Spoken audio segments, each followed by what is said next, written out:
从那以后，格林像个起早贪黑养家的孩子，那血屋子俨然成了他们的家庭冰箱。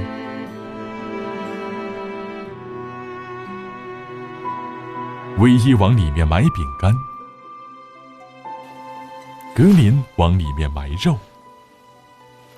虽然格林的肉食也并不多，有时好多天也没有一只完整的猎物能埋下，但这已足够了。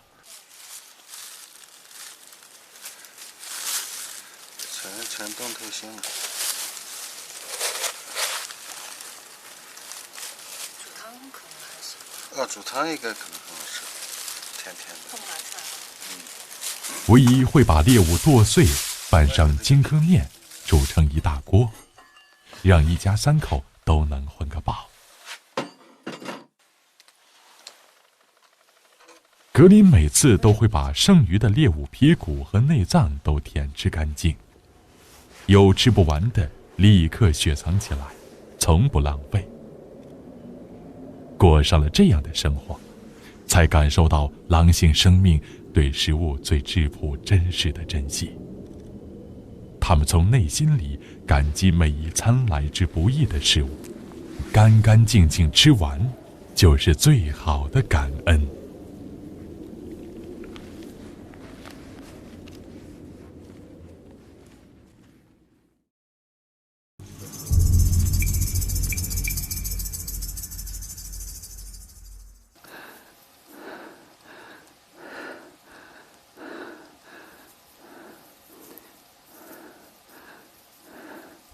唯一和易峰成了困在蛮荒和现代夹缝中的人，拥有着诸多现代设备，却延续着一种人们早已摒弃的狩猎生活方式。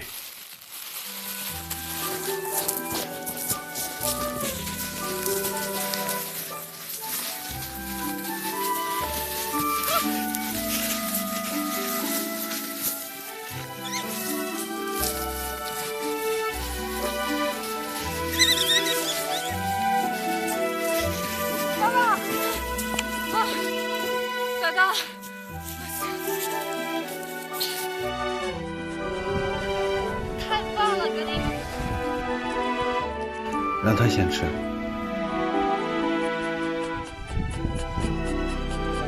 已经具有独立生存能力的格林，完全可以浪迹远走，独享事物。但格林总会回到唯一和易峰的身边。在狼山上的日子里，已经弄不清是他们在野化格林，还是格林在野化他们。格林，你是狼中之人，而我们成了人中之狼。跟你走进荒野，才知道每一口食物都来之不易。陪你饿过了，才懂得珍惜。我看见你捕猎时的虔诚，不是我要杀，而是我想活。走进格林的狼性世界，才体味到为什么格林从小到大，每次见到唯一回来，都会报以激情决堤似的欢迎仪式。因为对狼而言，生存不易，觅食艰难，亲人的每一次外出都有可能面临着殊死搏杀、猎人、陷阱、天敌，无数的未知与危险。能带着食物回家何其艰难！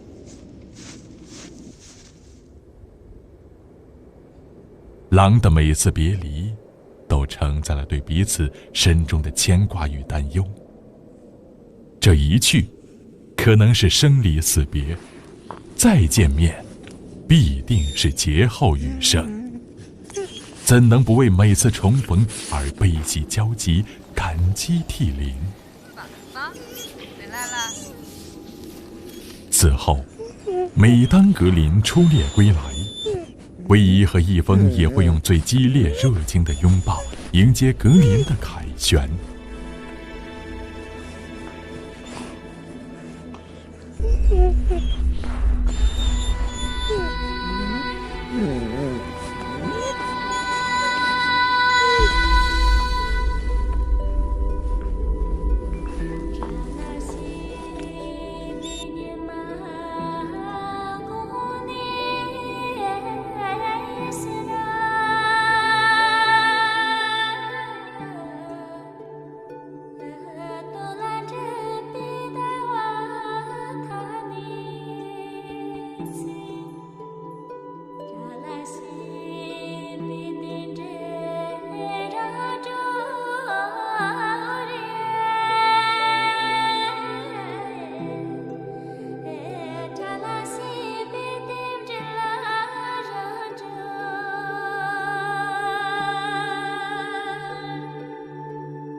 很多动物跑过呀。你没看见旁边那么多狼爪印吗？哇，洞这么结实都被掏来吃了，它们也饿慌了。很清晰的脚印，不止一只，应该是一群狼。4只，刚才数了一下。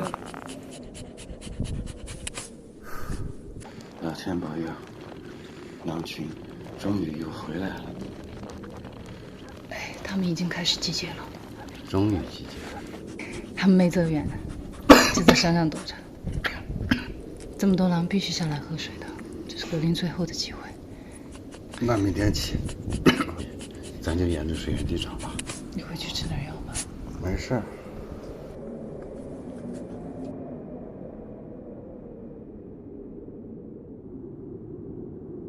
狼群回来了，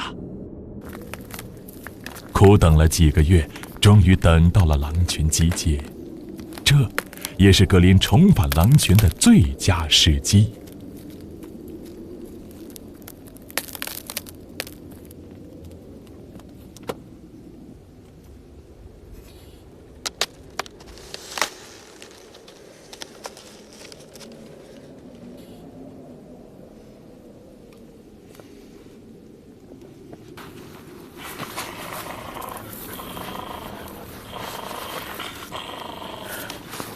怎么能这样呢？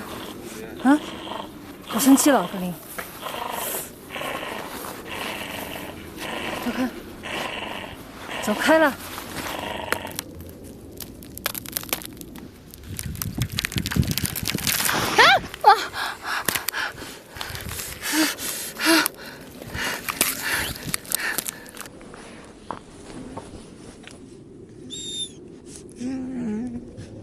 我把脚崴了，脚崴了。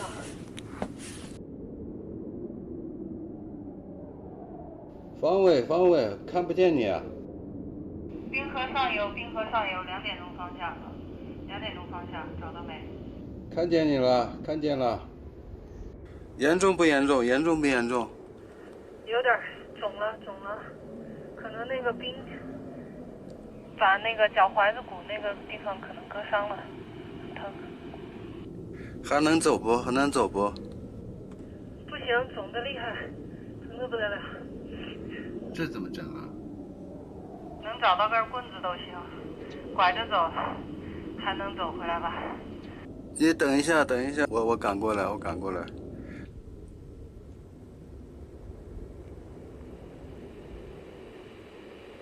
喂，格林跑了。我忘了一会儿，突然就跑了。你看着他。不用管我。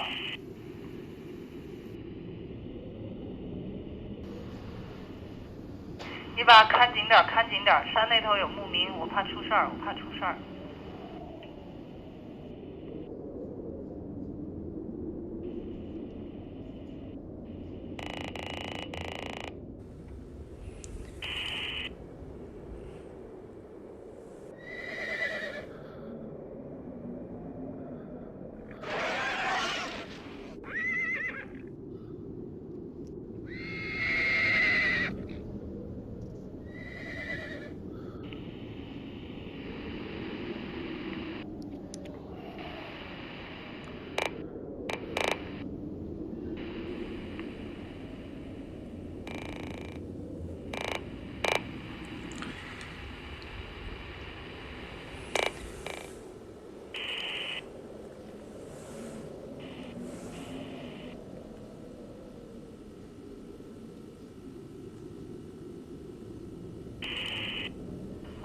呼叫一峰，你那边什么情况？你那边什么情况？听到回答，怎么半天没回应了？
喂，不用过来了，格林牵了一匹马过来，你看看，你看见没？你看见没？我一直看着他，他是从山那头给你牵来的。是那俩小孩的马，这穿马甲的。他江水还交给我了，太神了，这家伙。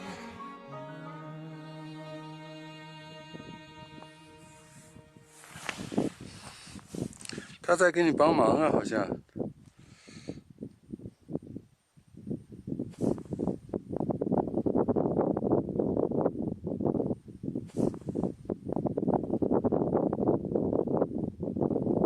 他帮我往前头推。当我眼看着他牵着一匹马向我走来的时候，我都不敢相信这是真的。狼还有多少我们意想不到的智慧和解决问题的能力？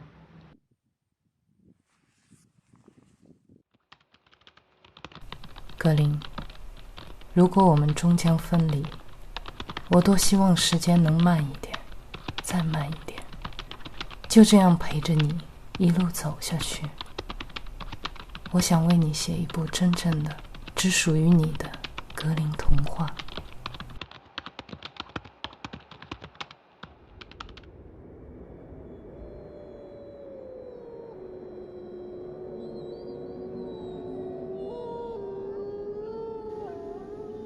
这群狼都熬了几天了，光吊嗓子不两下。他们已经开始集结了。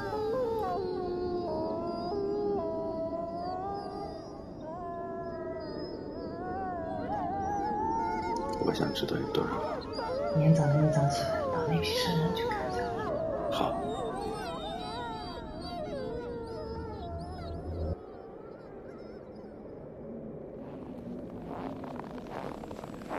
哇，这么多！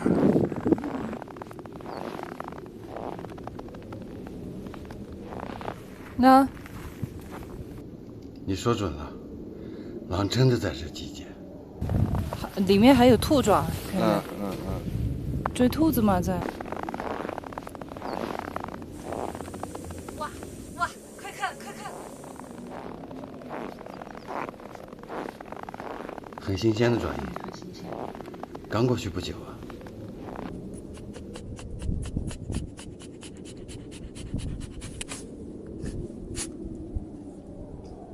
所以说，刚才的那些乌鹫，在这儿停着的，就是他们看见狼在那个地方，他们看见狼在那儿休息，所以想看看狼到底要在哪儿打猎。一群狼，这样，往那个方向走啊。这是入冬以来最大的一群了吧？我刚才判断正确吧？我说他们肯定在山上。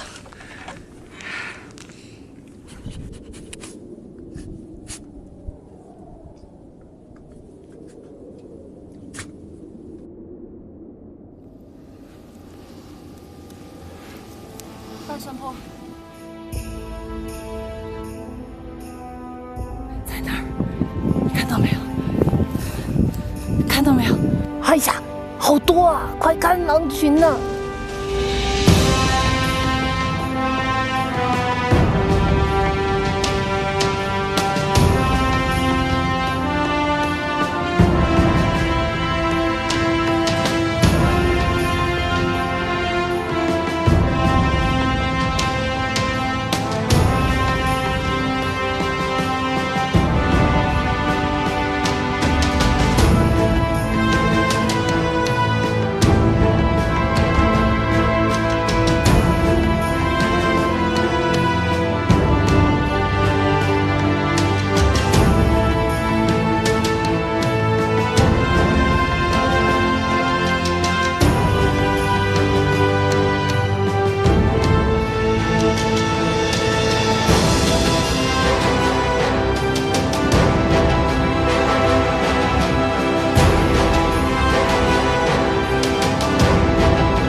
格林呢？还挂起爪子，快喊他们撒一脚！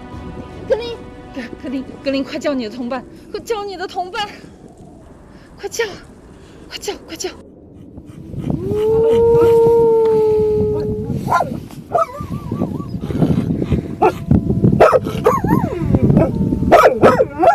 啊？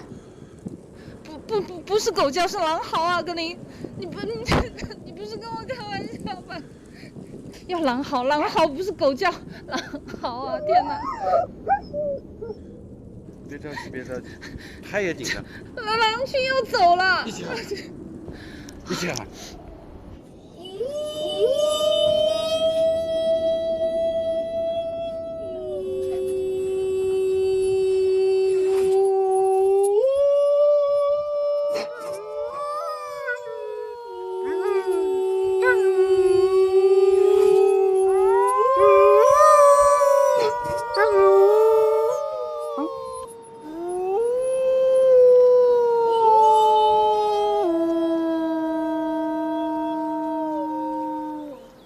加油！但现在在山上犹豫。反正没走，机会太好了，快去呀！快去！加油，格林！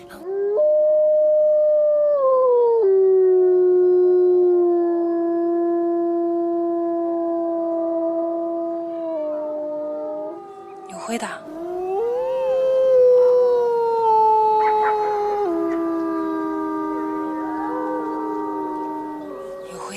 再加油！加油，加油，格林！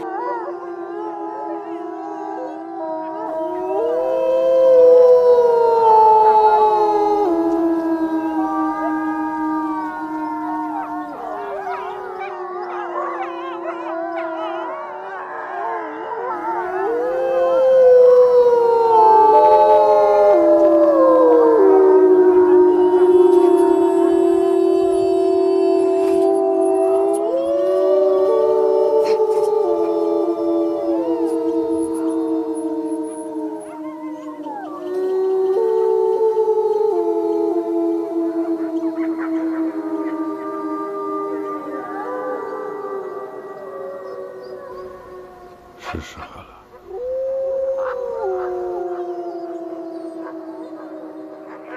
格林，你要走了吗？妈妈再也看不到你了，是吗？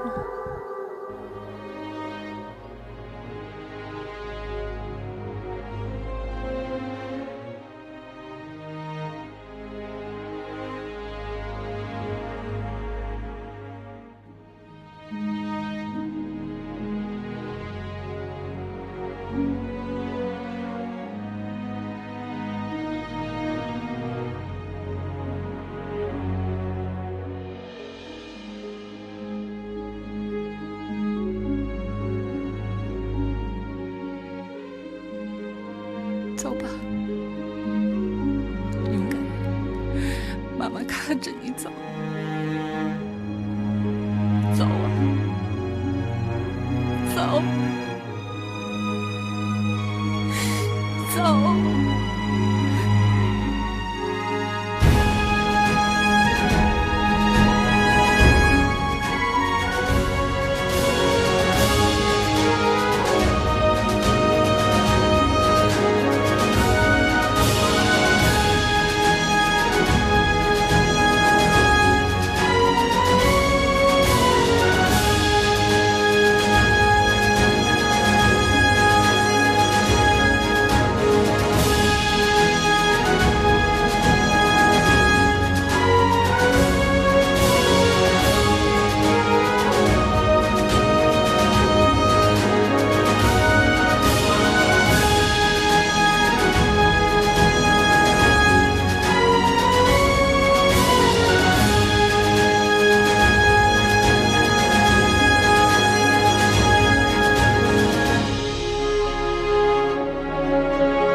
格林打小就是孤儿，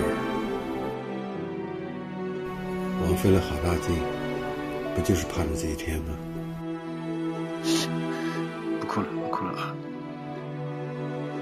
此后，唯一和一峰再也没有见到过格林。在弹尽粮绝之后，他们依依不舍地告别了狼山，告别了狼渡滩。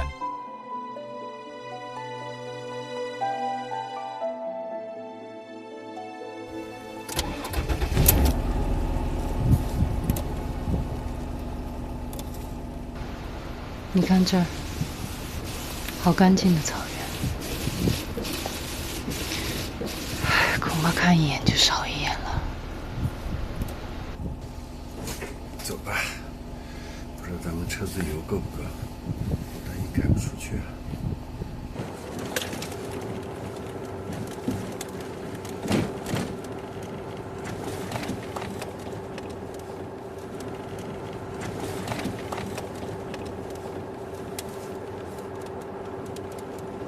连着滚下去，这个长坡你就别想停了，小心点儿。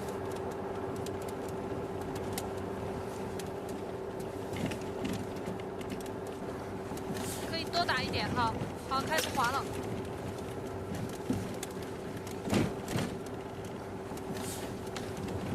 糟糕，赶紧刹！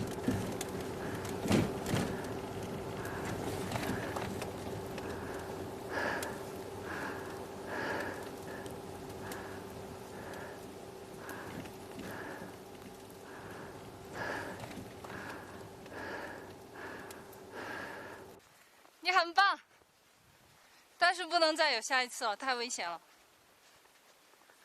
太危险了！开玩笑，那么高一个山，从上面侧滑下来，我们俩命都不在了。有雪绝对不能爬坡，你开玩笑，绝对不能爬坡。你看我们走过的路，就从上面山顶上侧滑下来的。你第一次这样控车啊，太危险了。唉。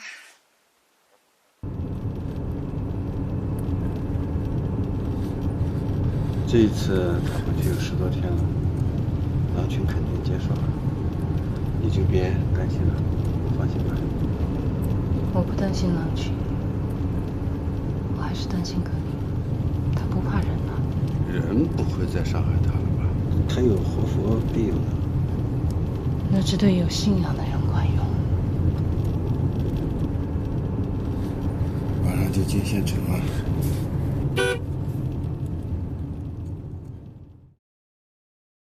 拍这个片子呢，其实是一种偶然，并没有想到它将来会是一部片子或者是怎么样，所以开始拍的比较随意，出于好奇，都是一些无意的记录啊。一直这样一下来以后，发现这个小狼身上有很多很多不为人知的一面，尤其是到了草原之后，它所表现出来的一些东西，常常令我吃惊。甚至感到震撼。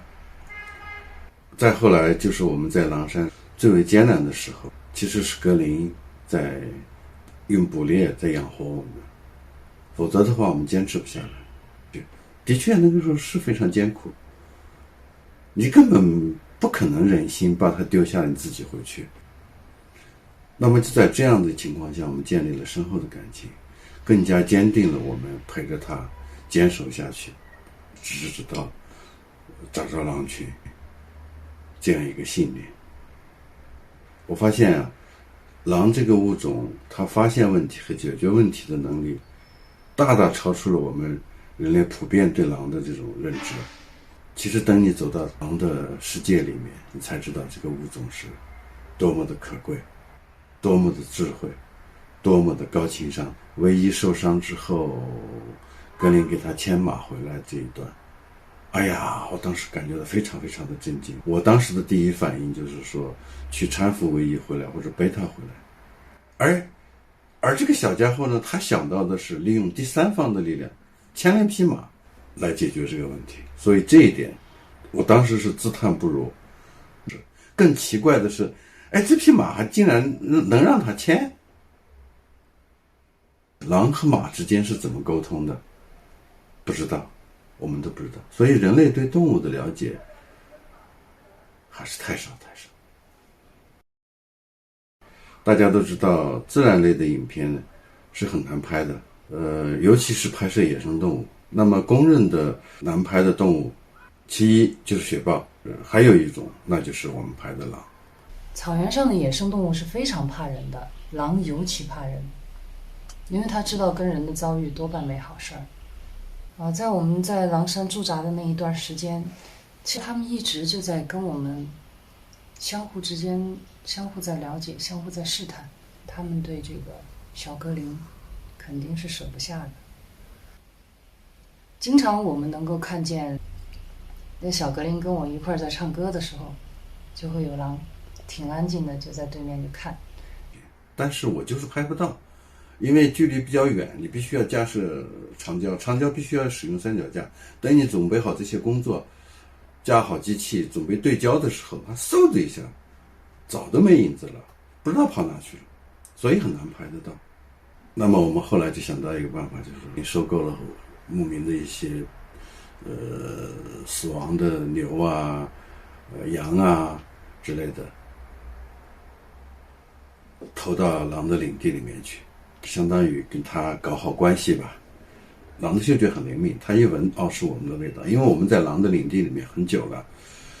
那么渐渐的，我们在大白天看到它的时候，它就不怎么躲了。但这个时候我还是忍住没有拍摄，但是我是想建立起这种狼群对你的信任。那么慢慢的我就靠它越来越近，最初是500-600米，慢慢的200米，50米。有一次是狼群猎食了一头小牦牛，我过去的时候，有一只狼就死死地盯着我，那个可能是哨兵。我呢也很坦然，我就装着看着别的，我很放松，就坐在原地，点了一支烟，看他们猎食。这个50米应该就是安全距离了，他已经能容忍我在这个旁边看他们进食。大概这个区间持续了半年，没有拍摄他们。那么从此之后，慢慢就可以拍到一些几只狼，它就不再躲我。他们见到我们的时候，那个不紧不慢的。当我们拿摄像镜头对着他们的时候，他们也不会加快速度。也就是说，他们并不怕我们。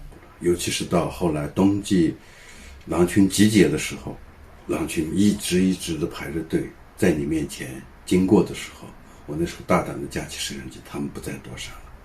我都是我内心里面很感动，我就说，这不光是一种难得的拍摄机会，其实是狼群对你一种信任。否则的话，他排着线，你如果是枪的话，架起枪，一枪一个，是你长达半年来跟他们相处，狼群对你的一种了解和信任才让你拍。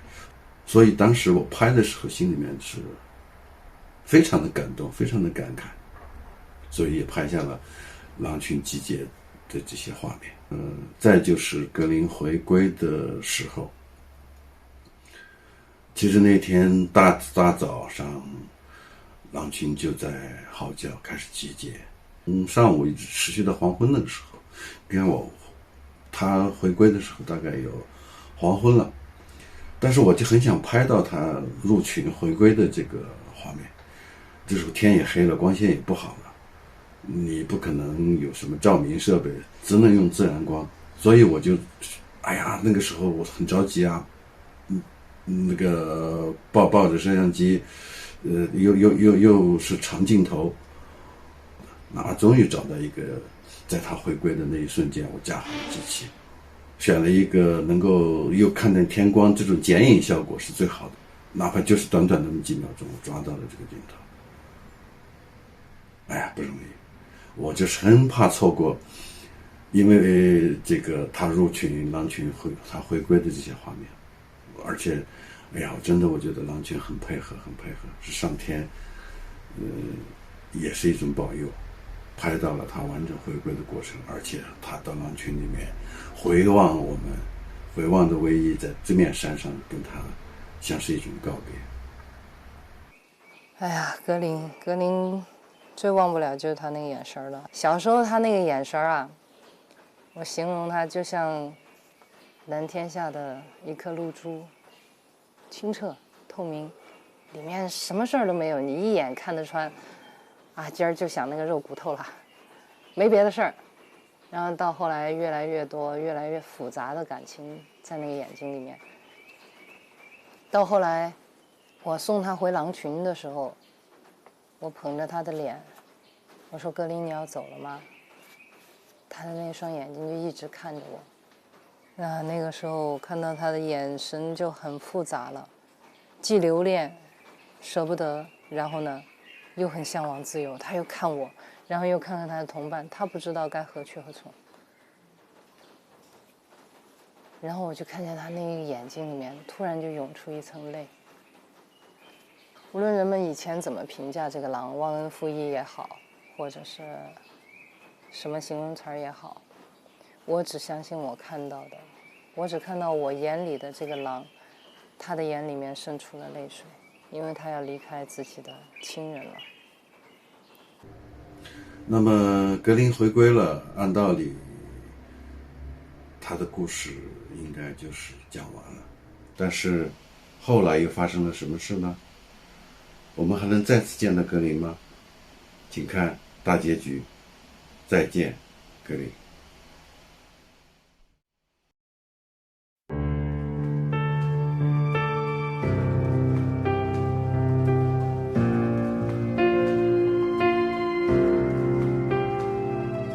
有人终将离开，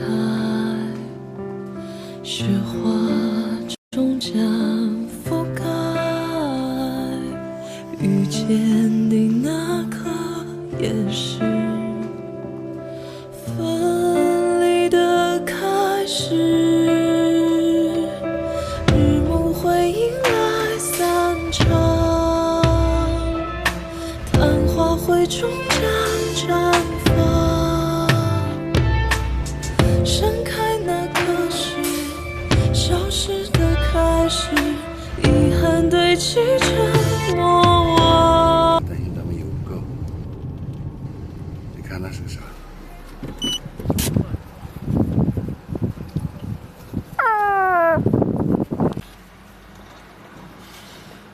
他是一点都不怕人的那种。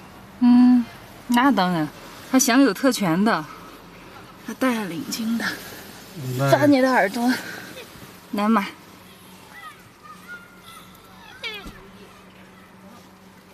那问题是他在城里面吃啥？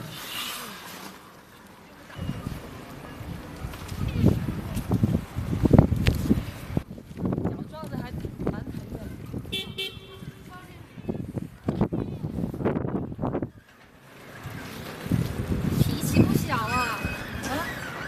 你来摸一摸它。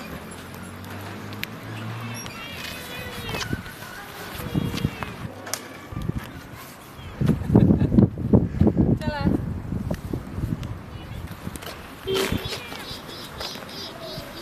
走了走了，身上还有没有钱？能去好好吃一顿。嗯。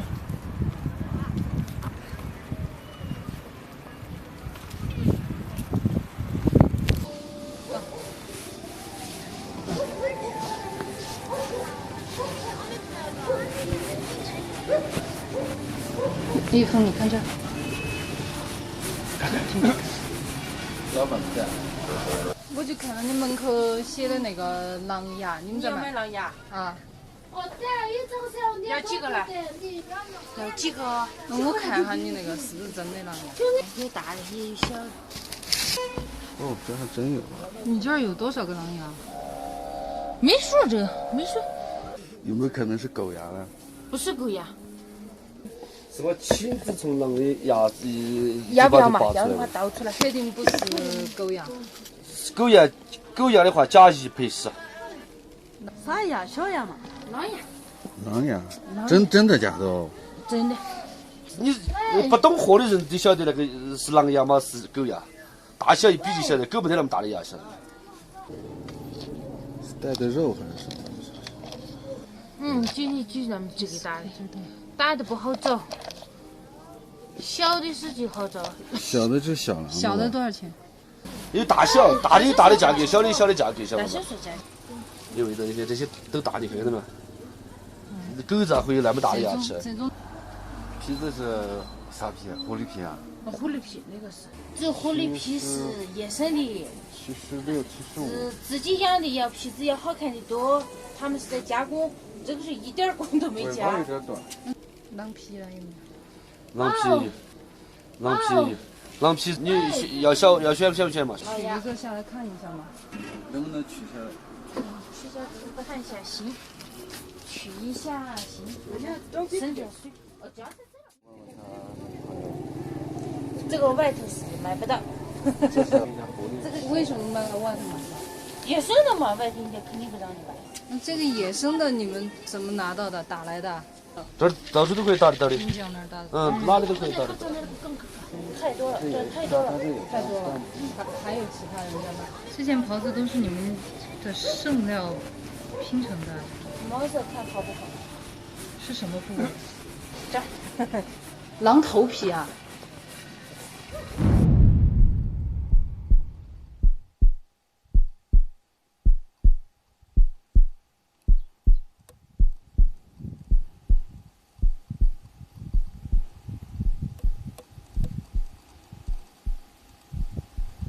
这得多少匹了？620张狼头皮做成的狼皮袍。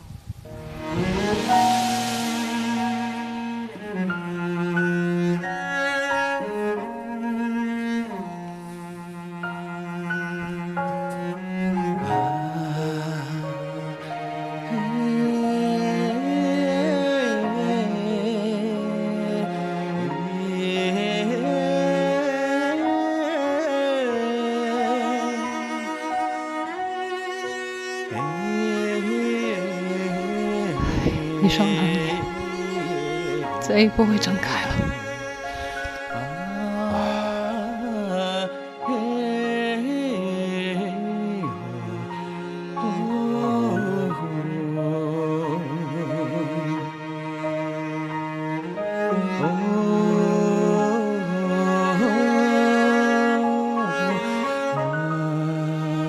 一峰啊，我后悔了。回狼山。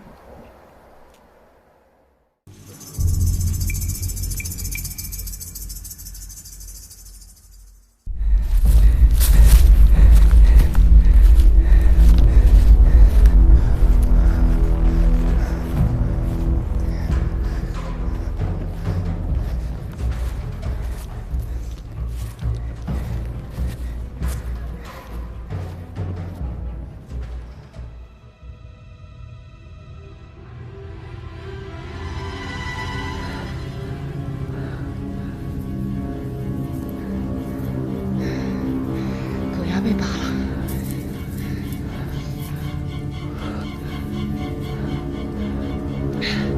那边还有一只，过去看看。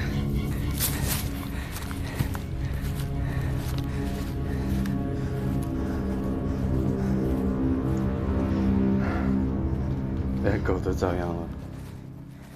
这就狗帮爆头。去了狗呀，当狼牙卖。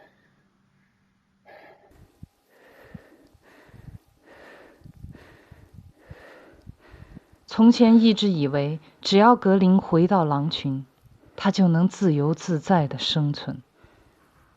我们历经艰辛送他重返狼群，而现在却更加担忧了。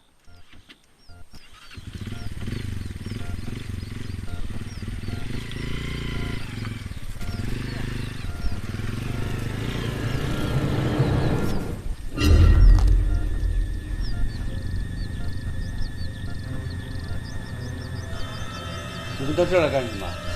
上山打猎。这儿是保护区啊。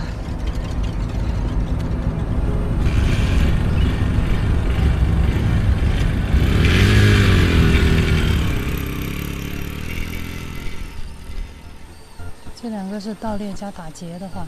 对。你看那个没蒙面的那个，说两句话他就跑。他们人还不少。夹子就是对付狼的。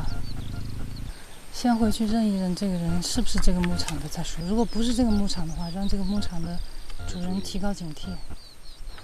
好像有枪。我知道这地方有人盗猎，但没想到这么公开。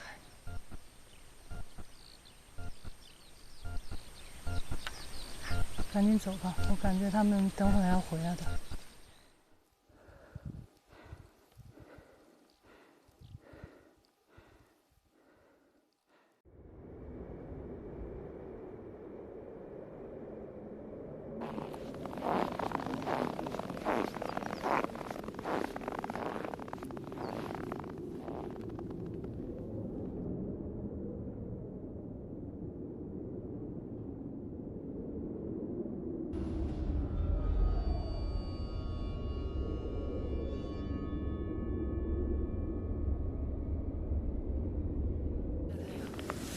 乌鹫一般不会这样集体在某一个地方的，他们边晒太阳边等吃的。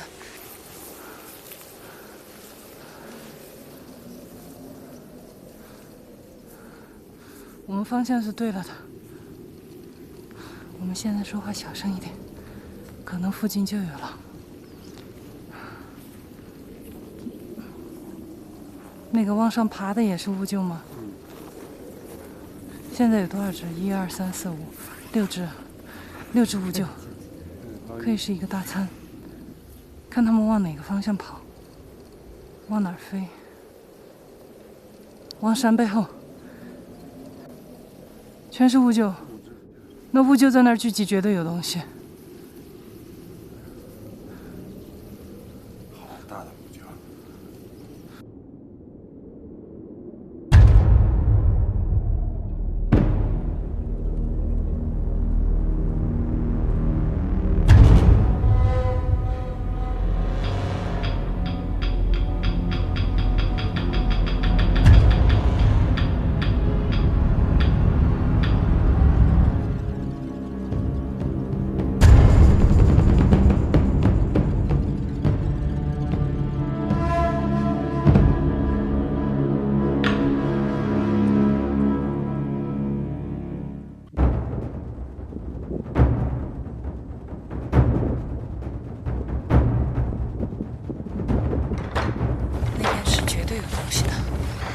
不，没有狼，全是乌鹫。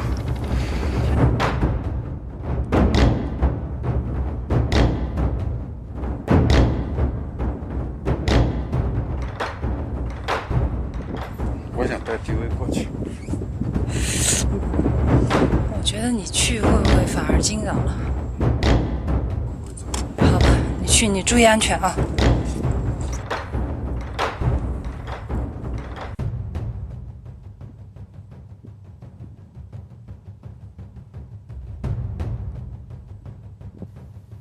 倒了一只牛，那我们错过了它倒围的。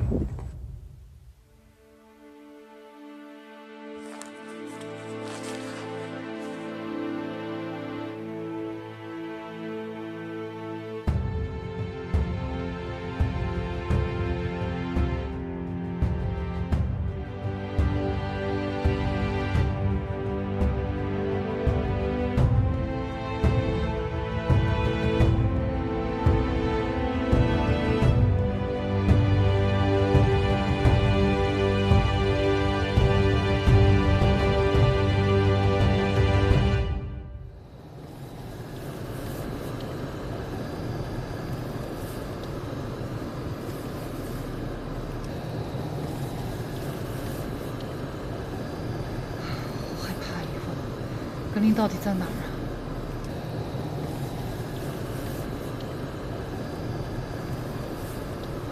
只要能找到狼群，肯定是能找到格林。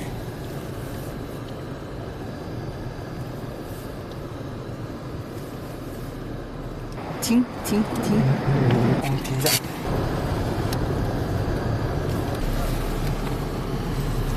这个，哎呀，真是。是，你看嘛，都是狼脚印，啊，都是狼脚印，特别大。我拿我的手跟它比，这就是狼爪，特别大。你下不下来看？我看一下。哟，这么多。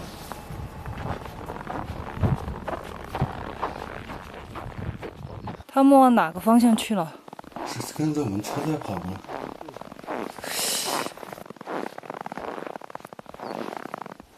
至少应该有3只。这个爪印挺新鲜的。我说这个爪印挺新鲜的，如果跟得到吗？走，咱们试一下。快点，往前走。希望能够突然碰到。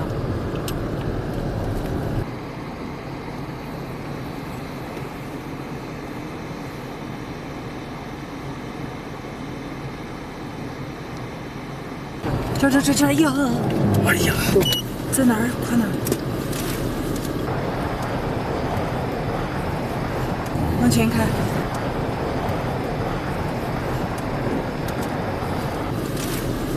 哎呀，好，太精彩了！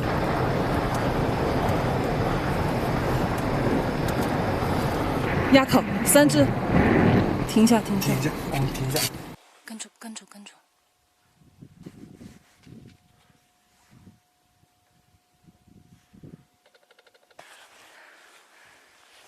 说格林在不在里面？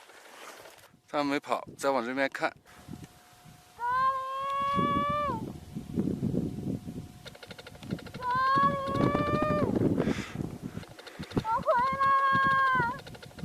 哎，再望，他再往这边望。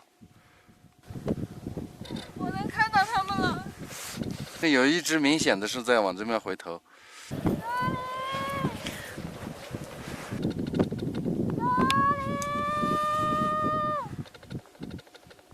他越走越远了。就算是他也不敢脱团吧？是啊，他们是有纪律的呀。太远了。好了，不喊了。但是有一只明显的是在往这边回头。你看，1、2、3、4个爪同时落地，然后继续跑。高度是到我的胸口。1.5米。两个爪印之间起跳到落地的距离差不多是。已经测了3米，可见它的弹跳力惊人呢。是吧？比我的手掌稍微小一圈。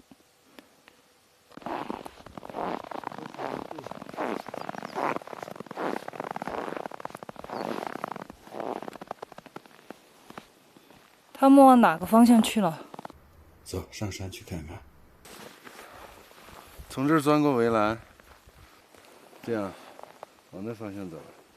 钻过去，马上又跟那2只钻过去的狼汇合。停！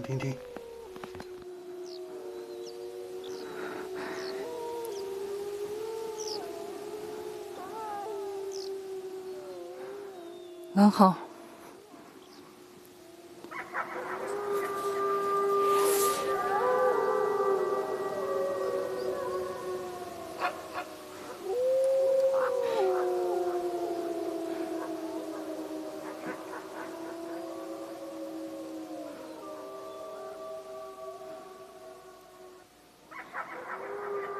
在正对面。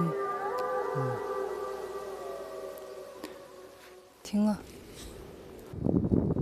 知道他们在这儿就放心了。我们看他们要干什么。你不是说他们集结了要打围吗？对。那边有牦牛。别动！那边草丛里埋了2只。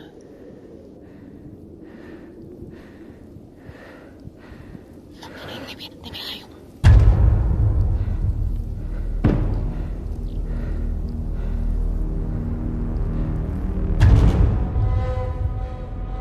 还是那群狼。对。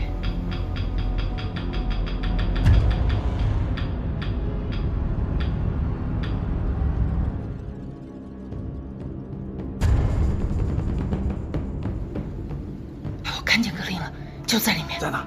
我走。喊他呀！不能喊，他们要打围了。对，有的是，就他。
哟呀，真厉害！打了1只，然后边赶乌就边吃。现在我能喊他一声吗？别喊，让我儿子吃顿饱饭吧。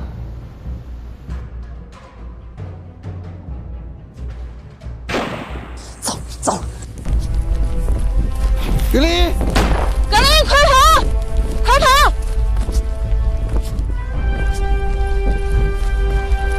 快跑！快跑！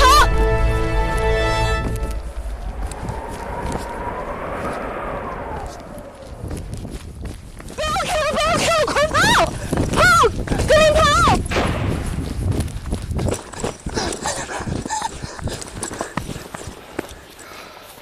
快点，快点，翻过围栏就好了。他终于知道怕人了。我跑动了。人来了，咱跑啥呀？咱又不是狼。不是吗？哎，这下好了，狼群上了山就安全了。我知道他不可能离开狼群，但是我还是想看看他，是不是有点贪心呢？没走，一直往这边在望。他往回走了。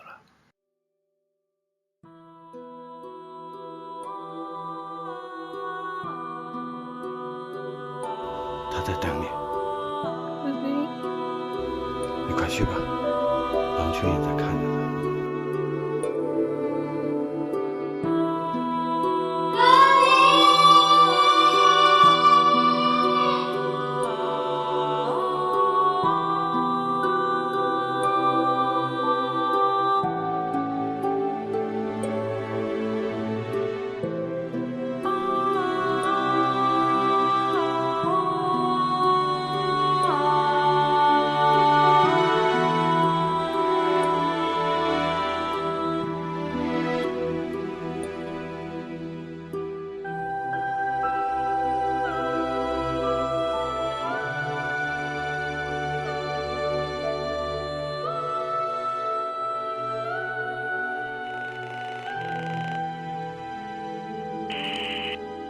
你要是实在舍不得，就把它带回来吧，我们养它一辈子。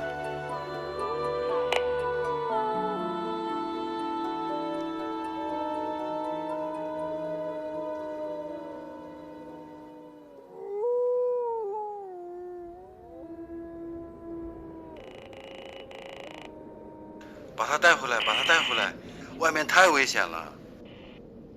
还有什么比活命更重要？自由。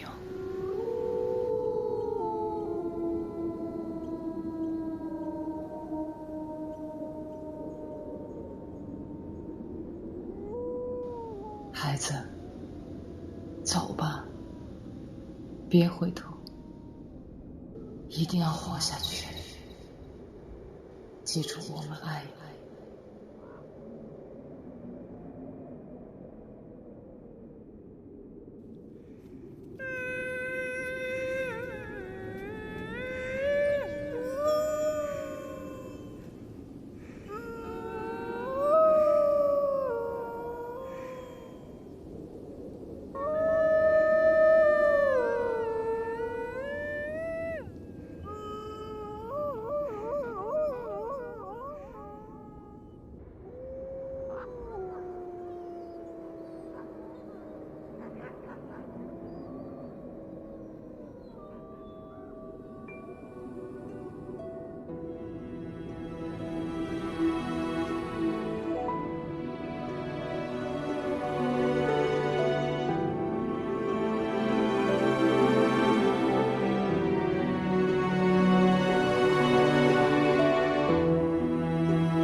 格林从狼群中来，回到狼族中去。我们曾经相依为命，共度患难。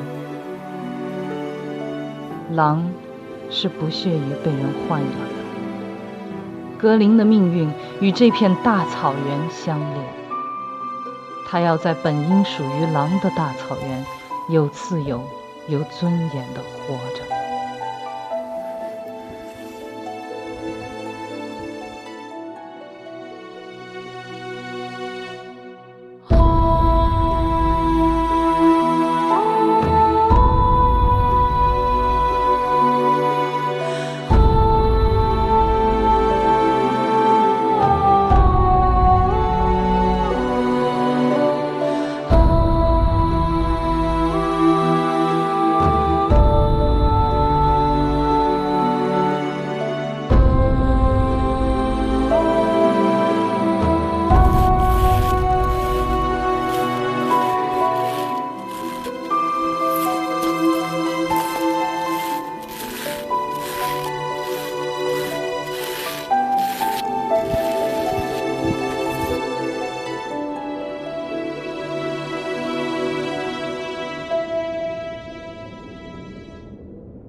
天，我国首个野生狼生态保护站在四川若尔盖湿地国家级自然保护区揭牌，这标志着我省对野生狼的保护工作正式迈入专业化轨道。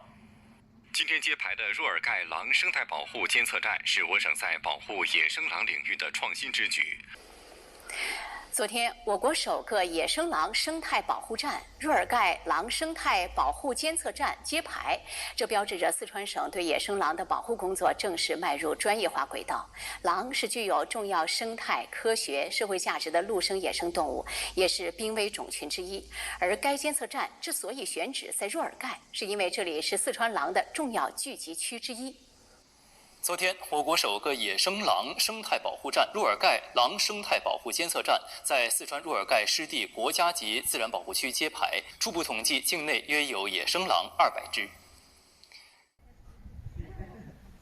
我会跟格林说一声，跟所有的狼群说一声，也跟这么多年支持我们的读者，跟你们都说一声，10年了，这条路走得好难，我们做到了，不容易啊，是吧？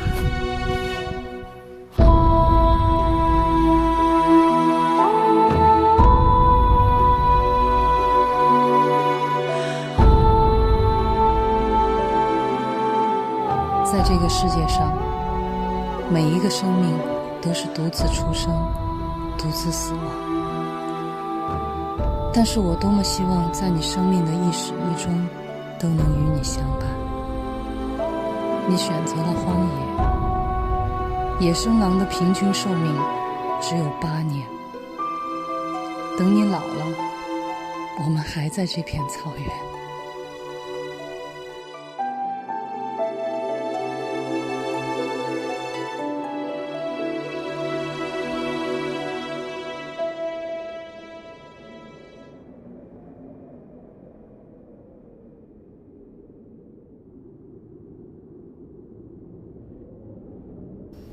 我不知道这会不会是我们最后一次见面了，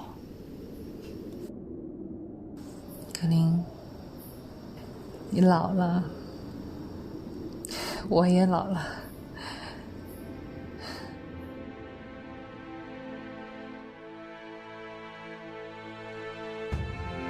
格林的生命源于草原，也终将把血肉和灵魂还给草原。如果有来生，我愿转世为狼，和你一起奔跑在天边。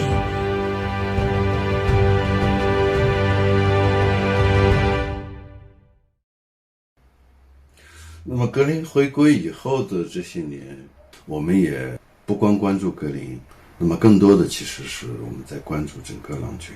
唯一出版写了重返狼群的系列小说，我就开始制作影片，希望更多的人能够关注草原，保护狼这个物种不被灭绝。那么保护一个物种，不光要保护这个物种本身，还要保护它的栖息地，尤其是它的食物链，也相当于把整个生态系统就完整的保护下来了。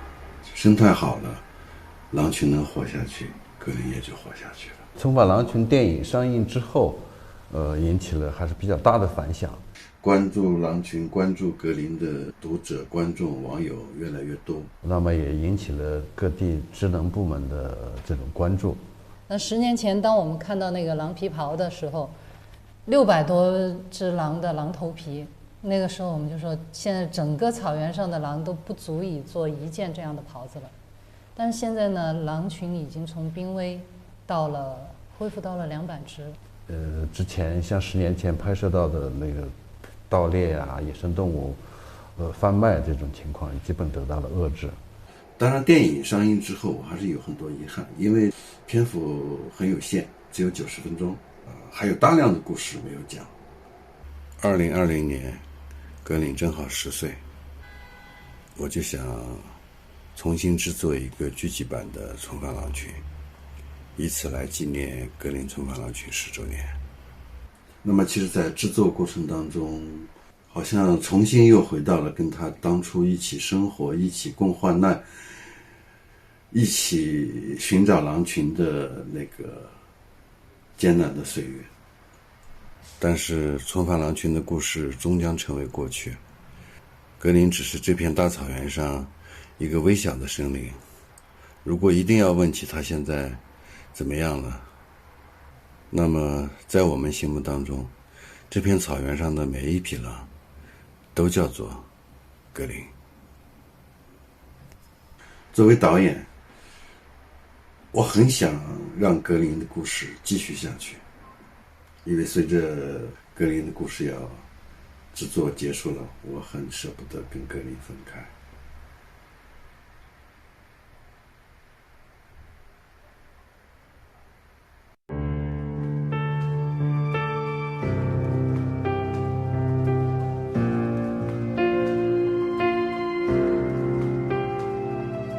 有人终将离开，雪花终将覆盖，遇见你那刻也是分离的开始，日暮会迎来散场，昙花会终将绽放，盛开那刻是消失的开始，遗憾堆积着过往。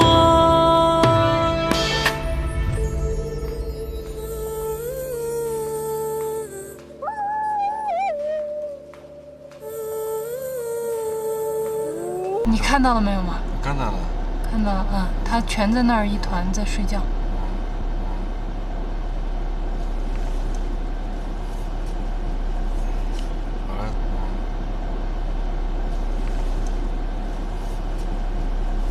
你喊一声呢？格林，没反应，耳朵动了一下。我都走了。走。来车了。走。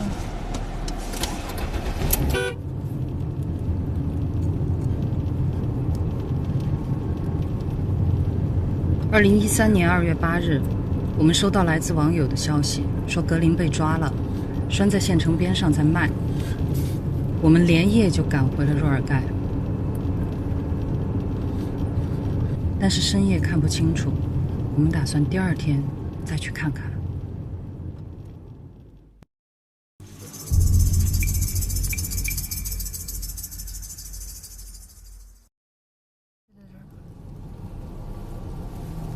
好，你往前走吧，狼就拴在这个位置。好了好了，行。它尾巴比格林短，这只狼不大点，也就可能1岁多吧，顶多1岁多。眼睛颜色要深一些。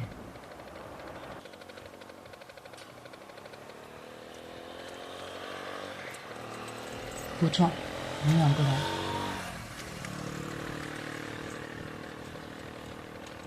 你把那块饼干拿着，那块，小心点。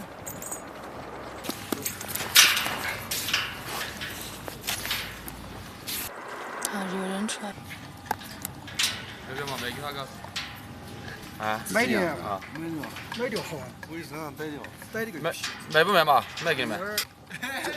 真的卖啊！啊，真的卖。你们开个价。虽然他不是格林，可是当他把爪子搭在我的手上的时候，我还是觉得心疼。我们联系有关部门，救下了这只狼。若尔盖的狼死一只，就少一只了。那之后又有消息告诉我们。 格林被抓去松潘一个农家乐，供人参观。他不怕人，叫他的名字，他就会过来。我们开车100多公里，终于在那个农家乐找到了格林。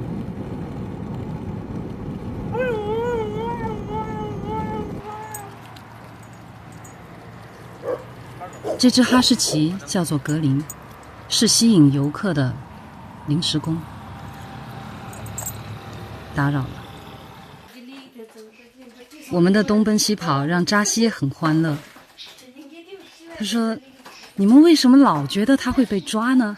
那家伙鬼精鬼精的，我认识他那么多年了，都把他叫不过来，拍他扭头就跑，很警惕。”啊，看到了，看到了，就是他！哎，给你，过来，给你，给你，给你，给你，给你，给你。哇！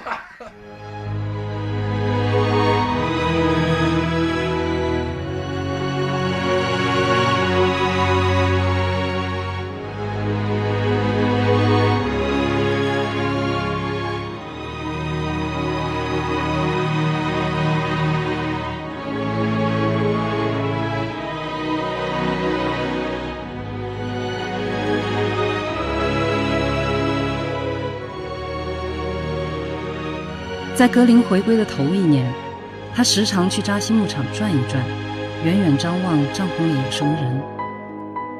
扎西发现了就会告诉我：“我看到你们格林了。”我很激动，真的真的，他在做什么？走路。还有呢，还有呢，跑步。消息很简单，但我们已经很满足了。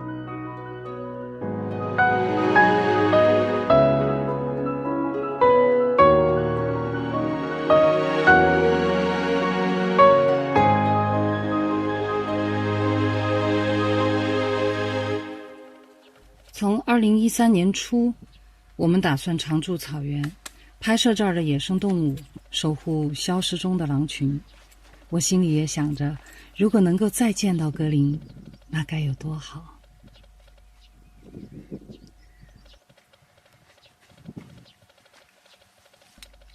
我们把小屋子重新修缮了，因为我们还是打算住在格林熟悉的老地方。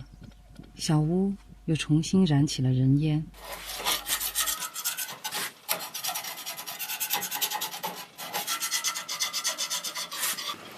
这是我们的小屋，这就是我们的早餐。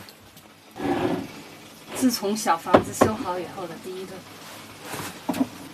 ，5度有没有？但是屋子里面像春天一样，我还有点热。我们曾在凌晨4点爬上狼山去看狼群集结。我心里面特别激动，我已经2年时间没有见格林了。哪怕他在狼群当中只是一个末等的草狼，我也高兴。牧民告诉我们，格林回归的这片最高的山脉是现存狼群最集中的地方。爬上山顶就可以看到狼的踪迹，狼体质，狼脚印。他们在这个地方打滚，翻过围栏，到山那边去。原来这儿下面一片应该是湿地吧？哦，有个湿地。对，现在这个湿地已经干掉了，湿地退化了。有4个。我这个焦距太短了。真有4个。有4个。有4个，有4个。你还在跑。你不要调太近了，不然跟不住。你太放了，你太放了！哎，真的，真的，真的在跟来。在追一个什么东西？哎呀！不是他们3个在追。这边我们看到了3只，是吧？这边3只。那边看到了3只。一共6只。这6只现在要汇合，那应该还有1只，一共7匹狼啊！你说格林在不在里面？哦，你后哈嘛，这个格林是不是这个后头这个呢？来看我。那个有4个狼嘛？看。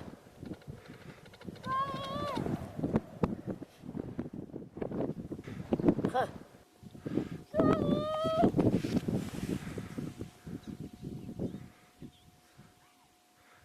不得跑，你看。他不跑，往这边再看。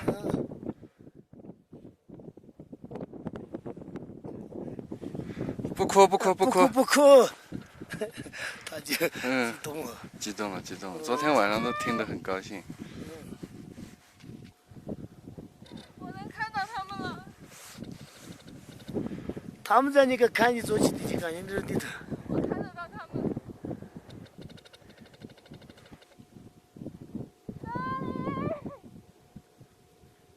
他们没跑，在往这边看。他们听不到我说话。有反应，他们在往这边看。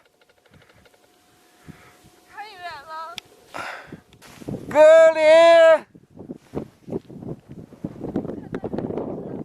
格林，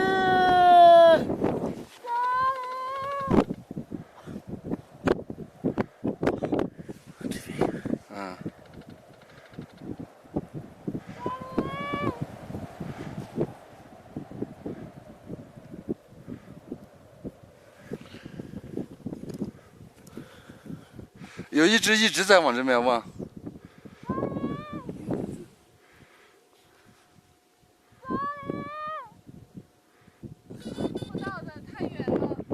好了，不喊了，它越走越远了。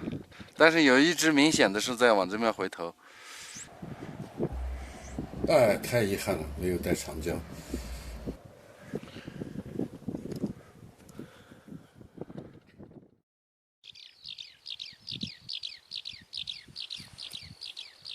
刚回到小屋那几天，我总感觉有一双眼睛在注视我们，时隐时现。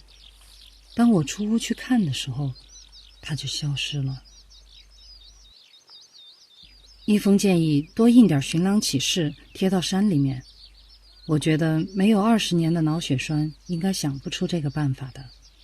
我建议还是投食吧，请狼群来吃个饭，然后我们偷偷瞄一眼，说不定格林就在里头。牧民有死了的牛羊，我们就把它买下来，然后把这些牛羊拖到狼山脚下，离咱们的小屋大概就100-200米远的地方，我们架上长焦就能看到。一想想可能就快见到格林了，还是挺兴奋的。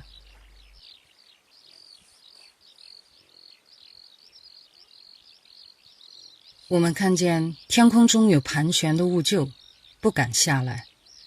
对面狼山脚下也有很多的兀鹫，就停在那儿远远地望着死羊伸脖子，也不敢过来，离人的房子太近了。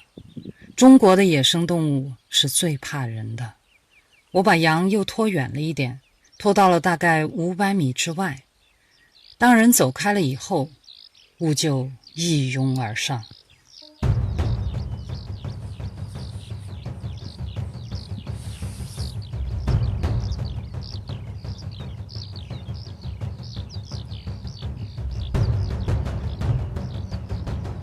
我们一连投了好几只牛羊，基本上都是被兀鹫、狐狸、野狗这些动物给吃掉了，狼始终没有出现。但我们当时心里还是有一线希望的，就觉得兀鹫跟狼是秤不离砣的。兀鹫都来了，狼还会远吗？后来有一天，有一个牧民给我打电话，他说我有一匹马死了，就在那个草场上，我没动它，也扛不动。就是肚子胀气嘛。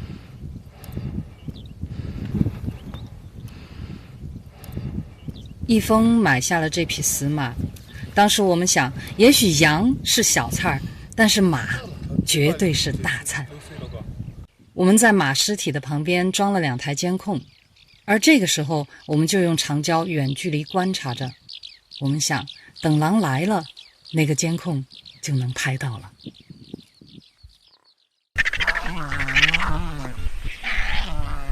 但是这个马皮太厚了，兀鹫下不了嘴，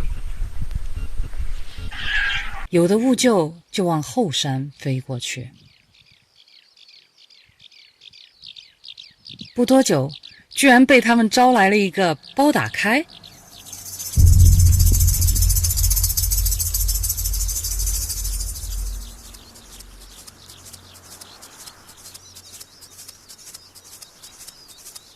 这只狼我们曾经见过的，它在狼群当中的地位挺高。由于它的耳朵被盗猎的炸聋过，听不见，有2只鹰长期给它报信儿，也跟着他觅食。而他虽然来了，但是并不急于下山吃马，他在观察，也在等待。现在兀鹫太多了，如果现在撕开马肚子，兀鹫一窝蜂围上去，不但没法吃到肉，还容易被灼伤。他就在等天黑。兀鹫是不上夜班的，一旦太阳下山了，这匹马就归狼了。但是让我们意外的是，狼突然果断地撤离了，再没回来。后来又来了一只座山雕，它的嘴勉强能够开膛。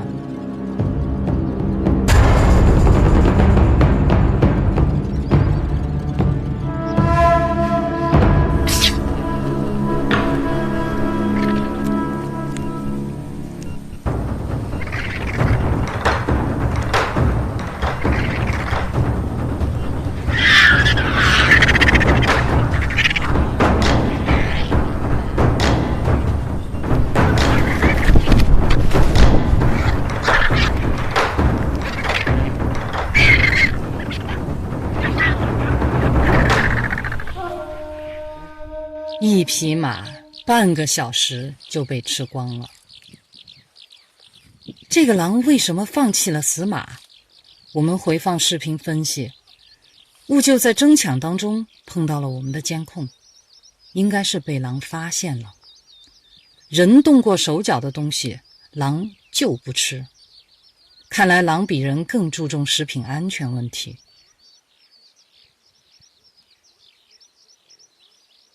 而我们投食的死马也没找到狼。一峰就越来越郁闷，就说请狼吃个饭怎么就那么难呢？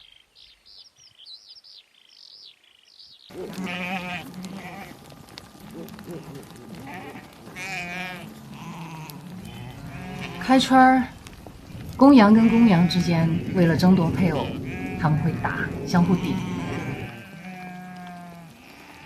扎西扛来了一只垂死的羊，说是前几天顶架中了九阳神功，腿和肋骨都断了，活不成了，干脆宰了炖一锅，尝尝我们的手艺。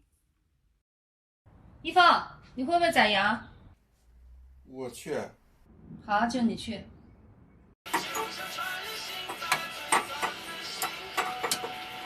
我把水都烧开了，就等肉下锅了。却听见羊还在屋子外面叫唤。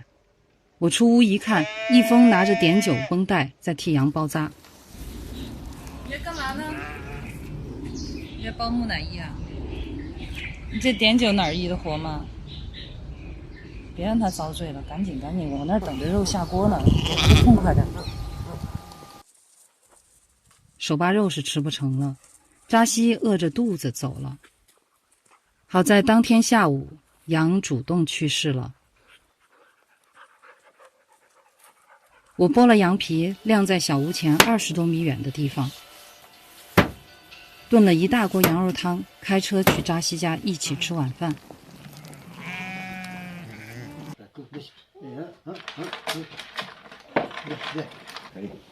手扒肉和羊肉汤。你拿个盆把它舀出来。味道怎么样？你们喜不喜欢吃？喜欢，他煮的好得很。哦。吃完晚饭回来的时候，天已经黑了，车刚冲上小屋的山坡，就在晒羊皮的地方。哎，那个是什么东西？不像是狗，不是狗，狗噻。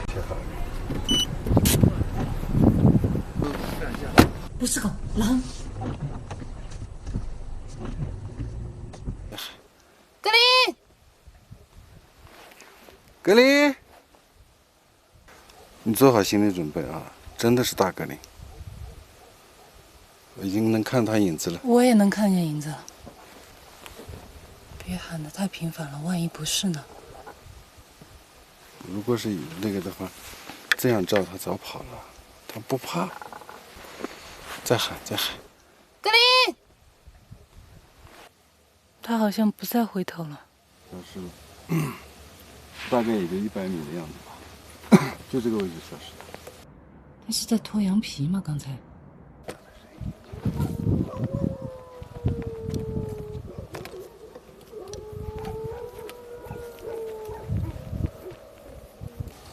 狼嚎是不是？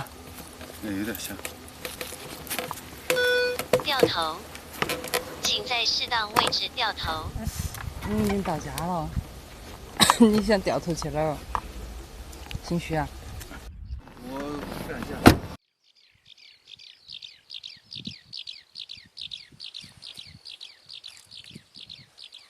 第二天，狼又来了，拖走了我们的羊皮。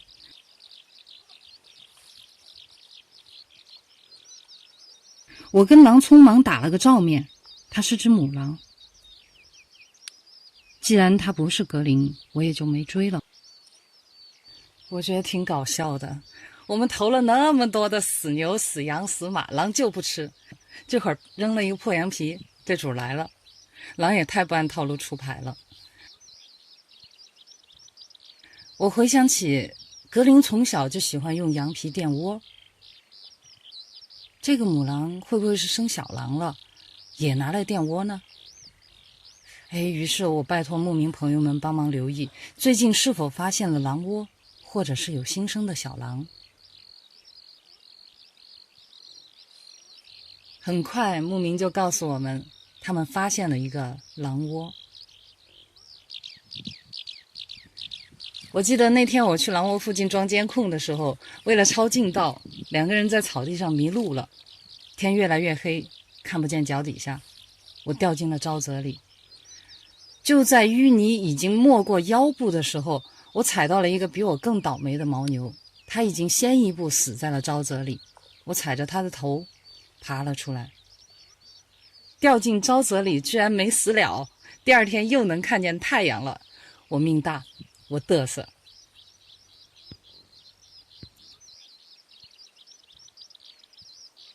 然而我们费了牛劲去观察到的这个平原洞穴却并不是狼窝，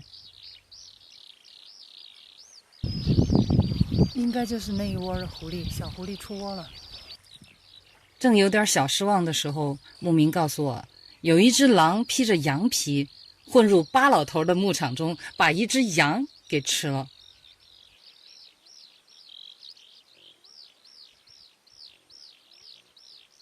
我查看了羊皮，就是我剥下来的那张，上面还有一封的碘酒。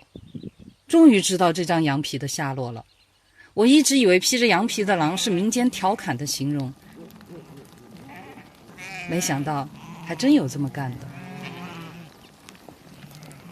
话说回来，巴老头家有些羊本身就像披着羊皮，也是挺给狼出主意的长相。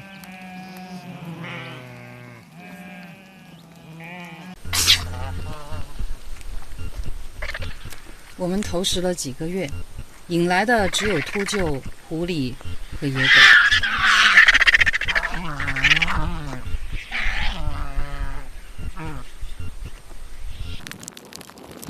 有一只狗吃了肉，对我们倒是越来越亲近。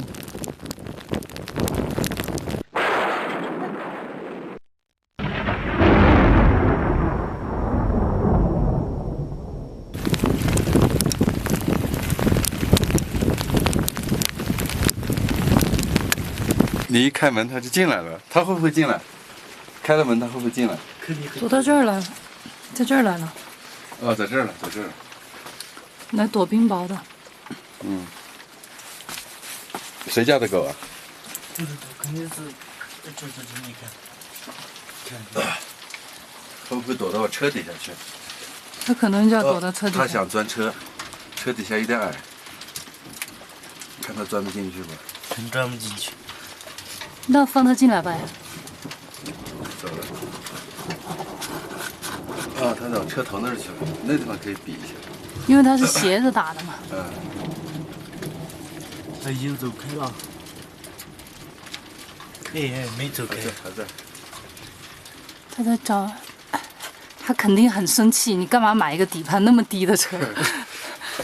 后面高一点，进不进去？敲一下玻璃了。嘴巴是夹着的，原来是一只狼。让我想起那个眼熟吧，扎西牧场。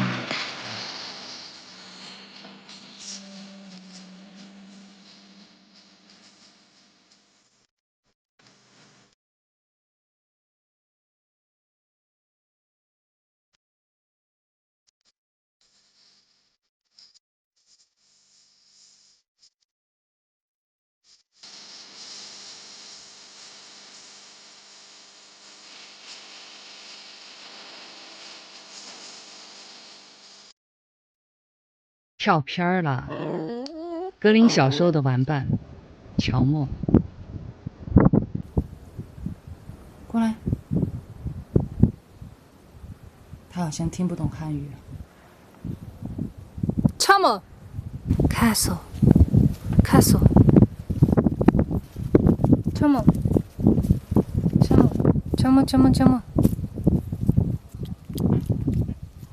乖。Chamadegi。我收养了乔默，让他帮我看家，但是他看起来不太聪明的样子。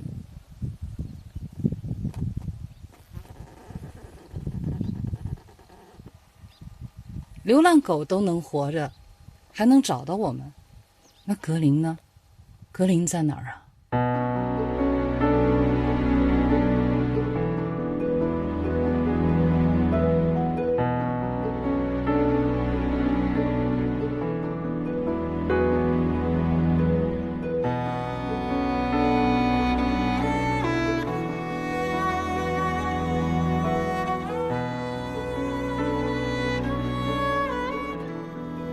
肉可以忍住不吃，但是喝水却是所有动物的刚需。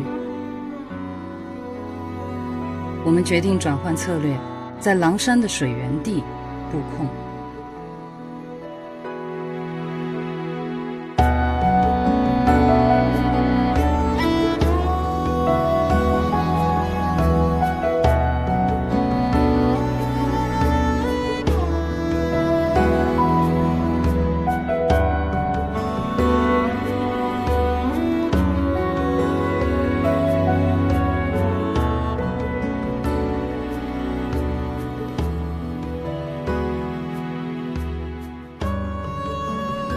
水源布控也没有拍到狼，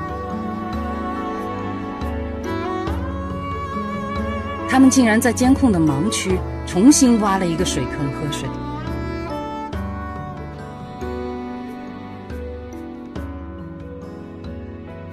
水坑边有狼爪印，还有一个奇怪的压痕。这个印子肯定不是鞋印，如果是脚印，周边都会有。后来经我们比对，这是一个矿泉水瓶子的压痕。狼来过，除了爪印，什么影像也没留下。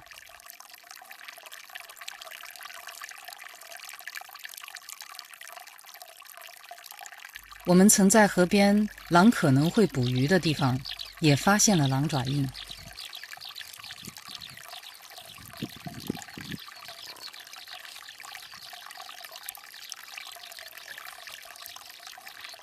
其中还有格林的标志性爪印，这是它新鲜爪印，这3个都是那种爪子勾的那个痕迹的，这个前面没有爪子勾的。1、2、3、4，这4个都是。于是我们发了狠，在这个河段200米区域内装了6个监控，做了掩体。其中5个在廊道上，向着不同的方向。他到河岸边去旋了一转，然后在那个地方拱起来的地方翻过围栏，在那个旱塔的土丘上旋了一转，然后从这儿下来，就沿着这条绕过来这条线，笔直的线上去了。看，这还有一条路。对。哦，然后从这消失了。这条路是往那边倒的草嘛，就是往那边走的。然后他在那儿旋了一转，又从这儿绕回来，然后草往这方倒，它是往那方走。临走时，我脑子一抽，总感觉狼会从这个地方上下坡。这是往上八抓的痕迹，最后一步往上跳。这是一个落脚点，这儿也有八抓的痕迹。顺着这儿爬上去，下面是河岸。于是我在对着这个斜坡的河道里一块突出的沙堆上装了最后一个监控。结果这狼跳下河滩，贴着河堤走，成功地躲过了5个监控。而最后这个监控因为河面涨水以后把人的味道都冲走了，这是被狼唯一疏忽的镜头。让我们来看看这家伙是怎么躲监控的。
比上次还严重，基本报废。是气流，气流把它往下打了。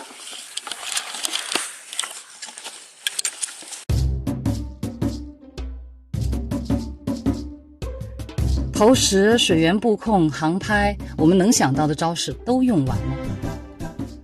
狼的警惕性太高了，相对而言，其他动物都比较容易观察到。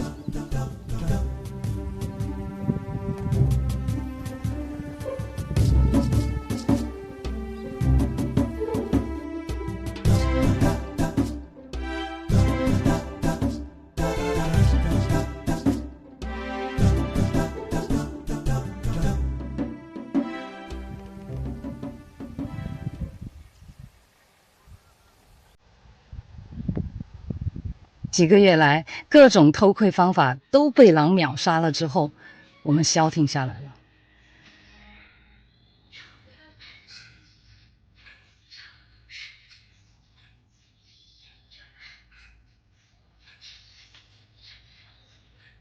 就在家老实待着吧，指望着等格林回娘家的时候，或许还能遇见，随缘吧。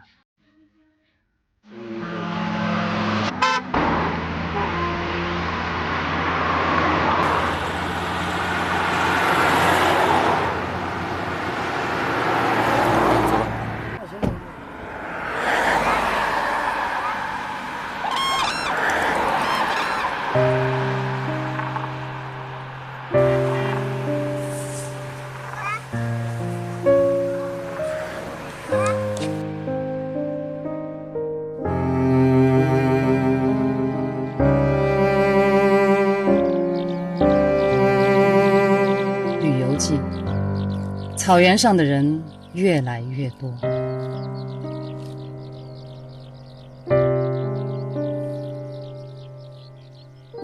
狼群隐居在后山，只有巡山觅食的时候才会偶尔出没。我们一直在前山远距离观察，却从不愿意深入后山去打扰到它们，特别是在繁殖期。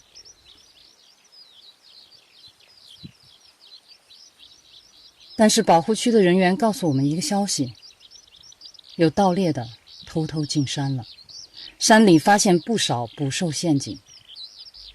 狐狸洞被盗猎了，狐狸妈妈被毒杀。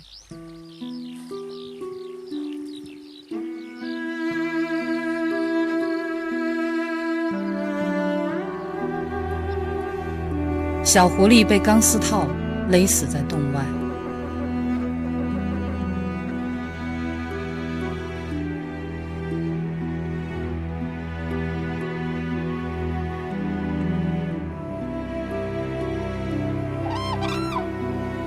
同时，我们一直在观察的黑颈鹤，它们正在孵的蛋被人拿了。我们所看到的美丽生灵，一个接一个的消失了。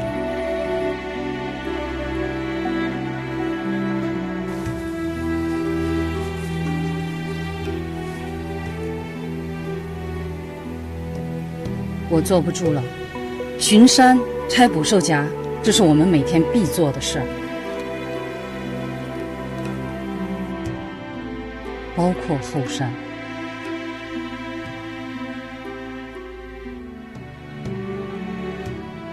刚进入后山的时候，我们诚惶诚恐，不知道狼群能不能接受我们。我们尽量轻装简行，至少方便逃跑。在山里遇见过很多次狼，但是让我们意外的是，狼看见我们的表现反而很平静，大家各走各的路。我不知道他们是不是认识我们，但是我们逐渐熟悉了他们。我们在进山的路上装了监控，这样如果有盗猎者来过，至少能留下影像。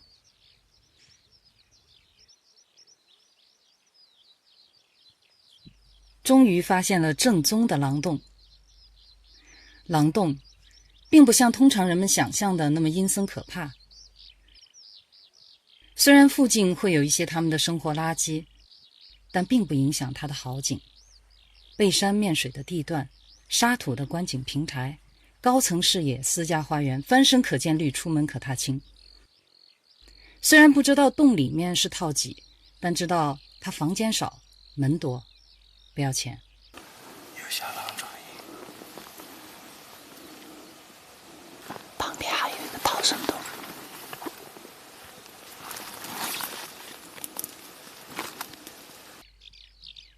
还有这个猎手们午休的小别墅，标间。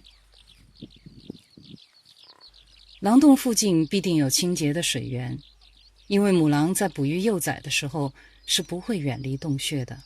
这个狼洞应该是在使用中的，因为我们进山的时候有3只狼把一峰引开了。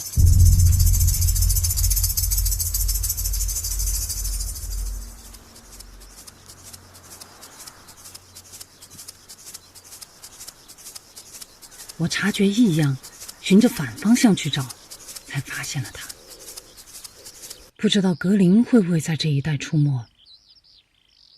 我们把剩下的监控留在了狼洞附近，趁着狼群还没回来，赶紧撤离。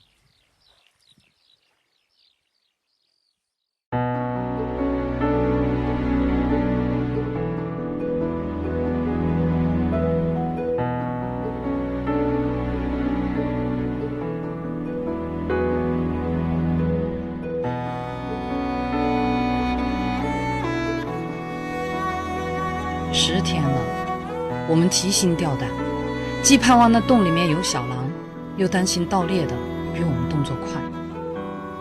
我们能发现狼洞，盗猎的也能。这是狼最脆弱的时期，最怕的就是被掏窝。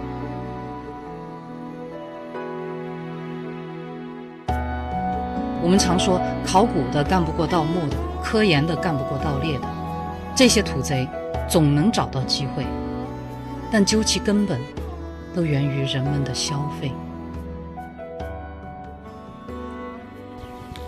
今天狼洞很安静，5个小时过去了，没有狼出没。我过去走了，去吧。我们来到狼洞前，发现狼不在了，监控也不在了，很紧张，怕是我们最担心的事情发生了。结果我们在一个洞里面找到了已经被损坏的监控，万幸它的内存卡还能读取。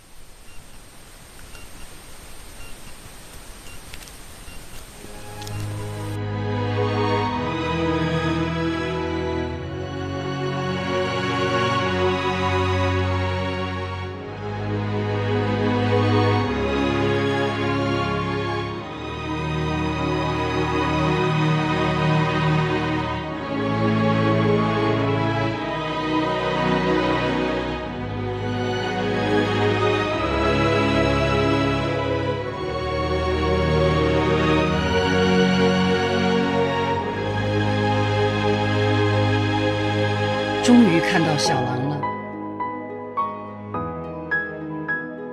这几只小狼已经快2个月大了，我们叫它们双节棍男孩，福仔男孩，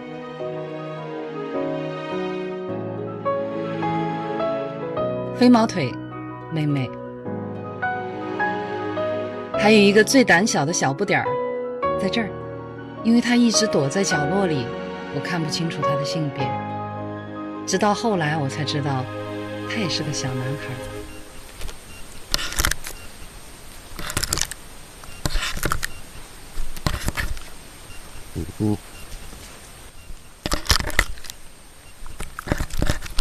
原来我们的监控是被小家伙们破坏的，咬吧，随便咬。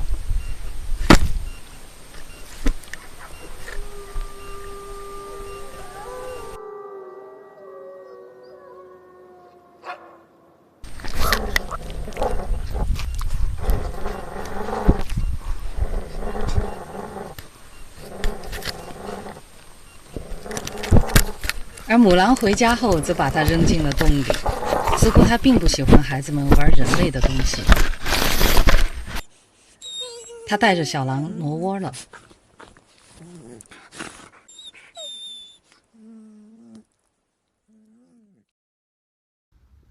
狼窝是没有防盗门的，带崽儿的母狼非常敏感，一旦让它觉得有不安全的因素了，它就会挪窝，远远地避开这些危险。当然，母狼挪窝呢，还有其他的原因。在通常情况下，它都不会在一个洞穴里面住太长时间，因为它们的生活垃圾会腐败，小狼的粪便呢，会慢慢的留下更多的味道，会吸引天敌，所以它不会让一个洞穴留下太重的味道，所以它会定期的挪窝喘喘气儿。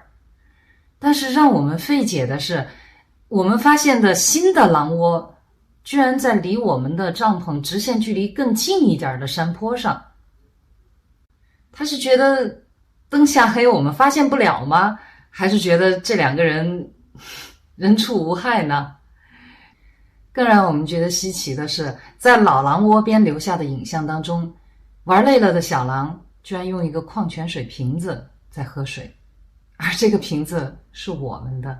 后来我们捡回了瓶子一比对，发现瓶子里面的水已经不是原装的矿泉水了，而是山间的溪水。我突然就想起了我们曾经在狼挖的那个水坑边发现了奇怪的压痕。这是人类的用品，居然成了他们的用品。我那时候也想到，格林倒是挺熟悉这些瓶子的用法的。从前每一次外出的时候，我都会给格林带一瓶水。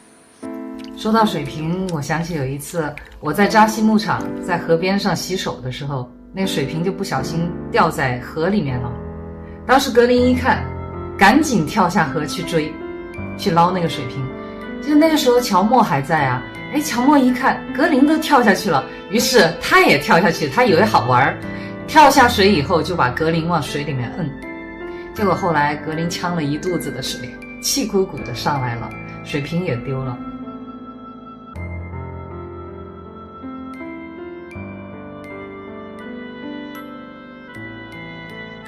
再到后来，格林经常到那个河边去转悠转悠，刻舟求剑一样。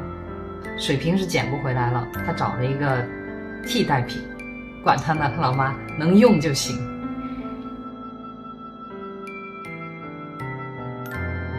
到了冬天的时候，这家伙还跟我叼回一个保温水壶，兴高采烈地带回来。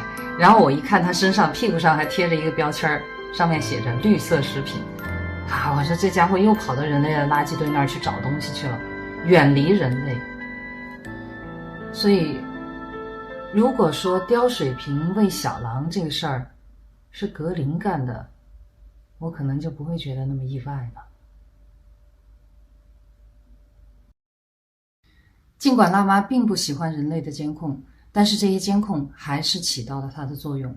在我们去唐克拍摄期间，狼山上没有了人的守护，盗猎者终究还是找到了机会，把狼窝给掏了。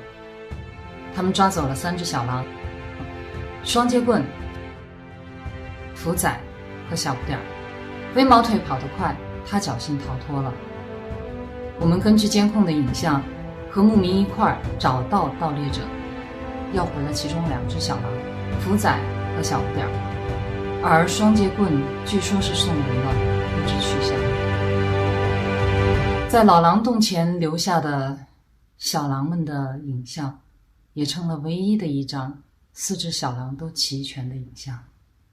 最后小狼们的命运又将如何，我们下集再讲。不过没瞧见母狼呢，劫后余生他应该是把小狼们看得更紧啊。我很想确定一下小不点儿是不是已经痊愈了，于是摸到狼窝附近去看。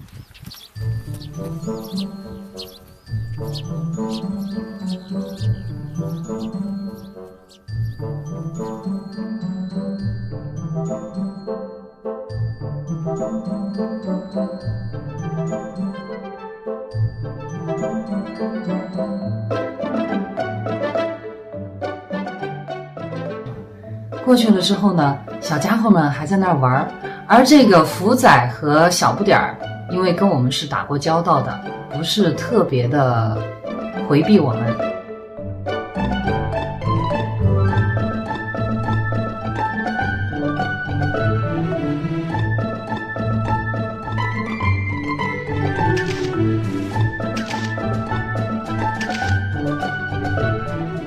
飞毛腿呢有一点顾忌，因为他跟我们没有交道哈。飞毛腿就在一边看着他的哥哥弟弟们在那玩，有个人来你们都不躲呀。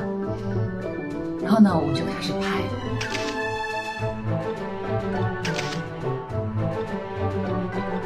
正在这个时候呢，辣妈回来了，叼着一只毯子。然后当时辣妈一看见我，居然敢翻过山越界过来了，看着他们的孩子，然后这些小孩居然不躲，辣妈当时气坏了，浑身的毛都扎得像个惊叹号一样，直接就向我冲过来啊！我当时手里一抖，还摁了一下快门，结果就那一张辣妈冲我冲过来的那一张照片，我居然还留下了。然后接着就是我很狼狈的翻滚下山了。所以后来我们也就保持远距离，然后反正他们也接受我们的存在，我们呢也就持续远远的看他们。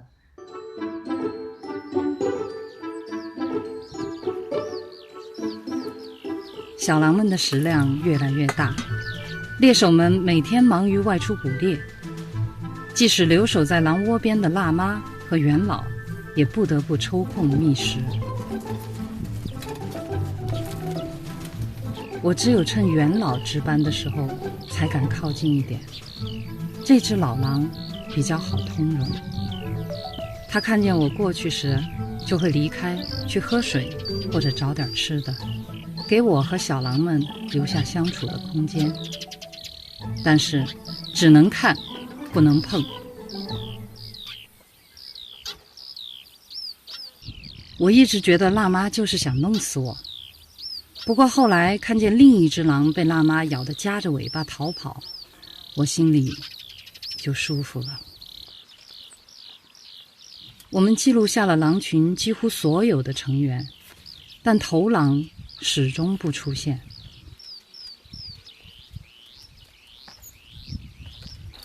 即使是他给母狼带回食物，也是在远离我们的冬季草场上交接。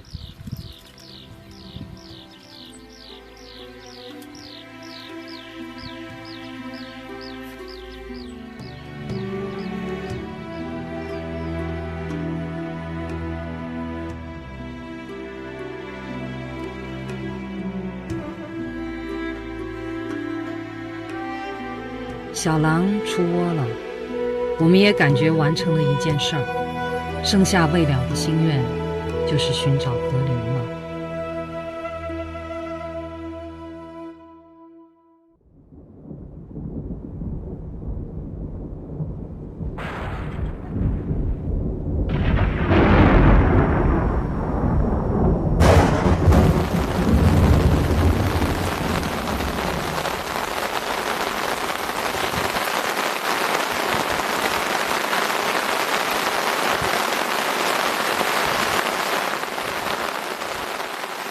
持续1个月的大暴雨引发了水灾，大草原成了一片泽国。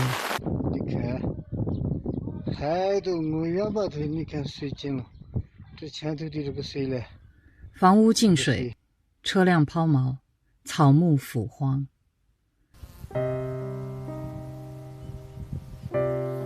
水退后，口蹄疫爆发了。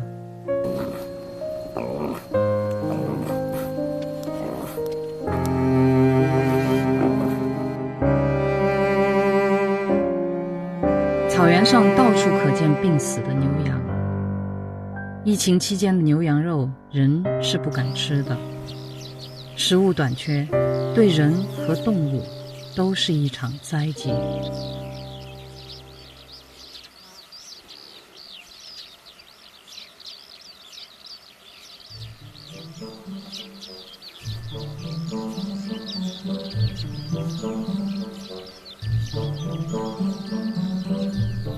我每天到屋后山坡上去寻找野菜，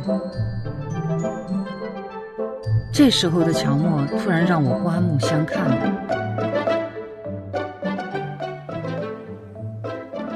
他总能奇迹般的在我挖野菜的后山坡找到猎物来打牙祭，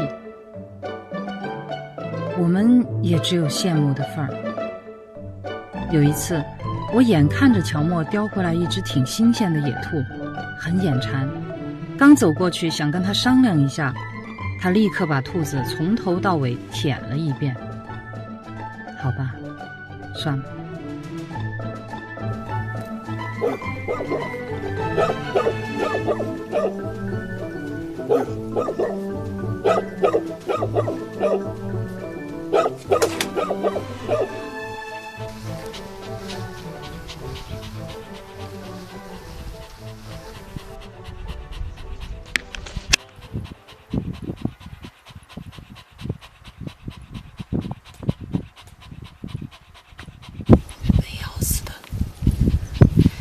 侧面牙洞，我从来没见过这么大的旱獭。你说乔默厉害吧？啊，厉害！见过这么大的吗？你说他有这么强的野外生存能力，他干嘛还要找我们呀？你来拎一下，很重很重，20斤以上，这么大的塔子。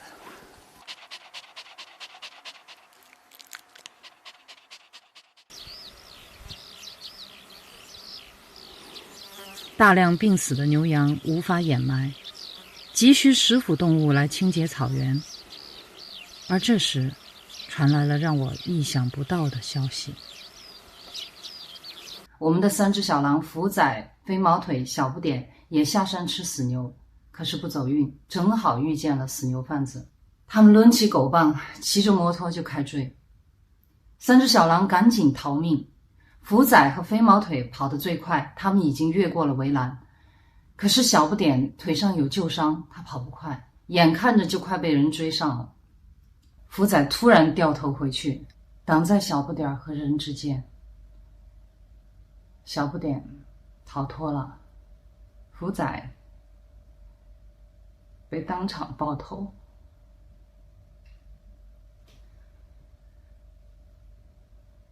后来有关部门查处了死牛贩子，牧民托人把福仔的躯体带回了狼山。我们在狼山的山谷里挖开1尺净土，把福仔放回草原的怀里。他的眼睛闭不上，有2行粉红色的血泪就顺着他的眼角一直流到鼻尖，最后滴落在我们曾经一起玩耍的草地上。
到草原已经大半年了，我们始终没有找到格林，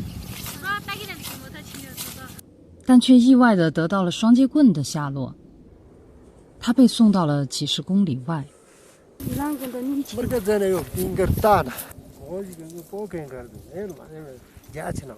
当我们闻讯赶到时，刚好错过，双截棍已经在当天上午逃脱了，只留下他被囚禁时候的影像。好漂亮的马哦！饲主说，双截棍被抓来几个月，只做了一件事情：越狱。刚开始他不吃不喝，把自己饿瘦，从龙缝里钻出去逃跑。后来人们就用铁丝捆住他的脖子，把他拴在院子里当狗养。好嘛，我给你留个电话。没想到双截棍终究还是找到机会，挣断铁丝逃跑了。哦，这儿是不是这儿？这儿有个洞，这个地方。应该大的。跑了就好，这是最好的结果。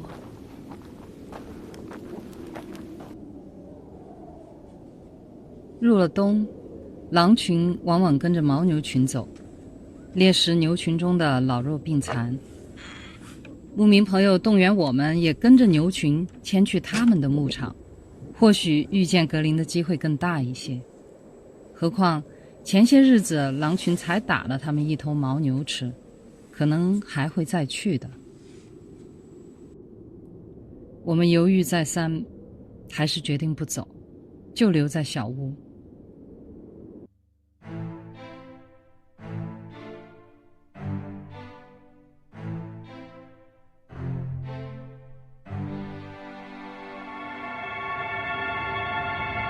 结果牧民刚牵场的当晚，狼群就来了，一共4只狼。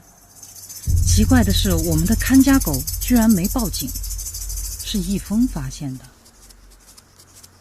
我们不敢开灯，黑夜里也看不清他们在做什么。直到狼群离开了，我们大着胆子出去看时，乔默才开始叫了起来。一峰，拿手电筒。你把那个灯光举到乔默这儿，我看看。好，跟着乔默走吧。你刚才出来就看见狼了？对。害怕吧？你才害怕呢你。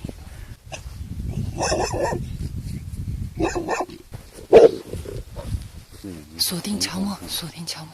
哎，乔默这个叫声有点危险的。好，继续走。他不让我们走了。哦。肯定觉得危险，他不要我们走了。回去吧，相信他的直觉。乔默不敢追。我们收回被狼拆掉的监控来看，原来乔默事先已经被辣妈警告过了。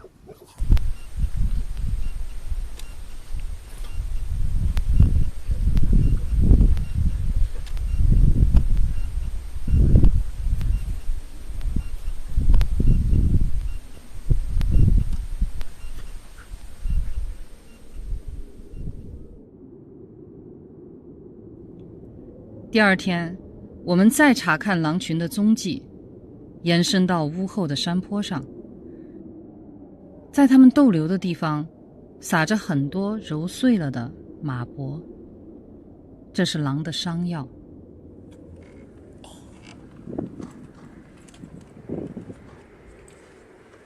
几天后，我突然在离小屋不远的草场上看见了辣妈。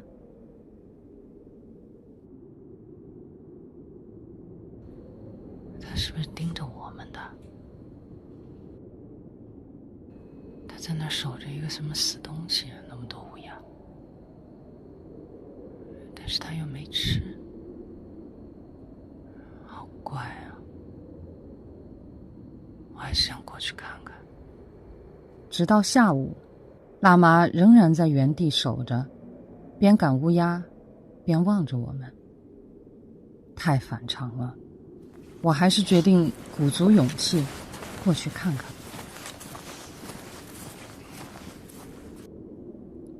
我在离辣妈100多米远的地方跟她对视了大概20分钟，而她看我始终不敢过去，于是缓慢地离开了。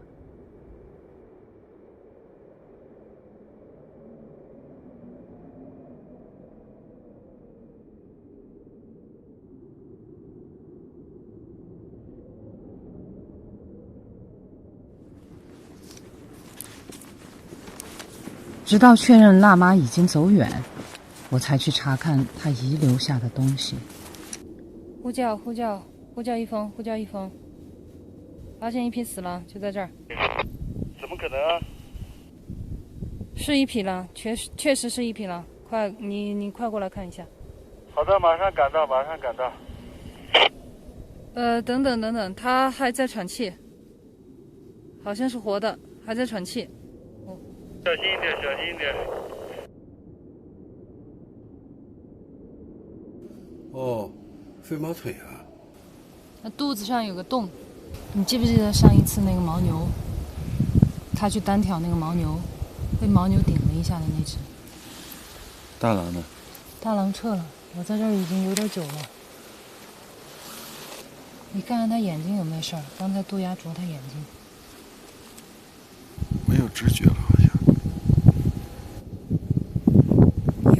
眼睛在睁。哎呀2、3年了，都没摸过狼了。好烫啊！好烧。我去把急救包拿回来吧，但没绷带了。你都拿去包羊了，有纱布就行，一会儿用我的腰带绑一下。去吧。死狼当活狼医了。飞毛腿的伤口周围裹着马脖的粉末。皮毛被母狼舔理得很整洁。从狼群打为牦牛时，飞毛腿被牛角挑伤，到现在已经快20天了。恐怕也只有狼才能坚持得这么久。也许他是在跟随辣妈去寻找马波疗伤的路上，再也走不动了。而辣妈，她把我们当做了拯救孩子的最后希望。消毒、缝合、消炎，保持体温，尽人力，听天命。野生幼狼成活率极低，一大半的小狼活不过头1年。它们从刚出生就要面对凶险的世界，狼的每次猎食都是在以命相搏。我们没法挪走它，也不敢离开，怕我们一走，乌鸦再来啄它的眼睛，兀鹫把它生吃活掏。它还是7个月大的孩子，就走到了生命的最后一天。我们只能这样抱着它，陪着它，怕它冷，怕它痛，怕它醒来哭着找妈妈。一直守到天黑，兀鹫飞走了，我们才回家。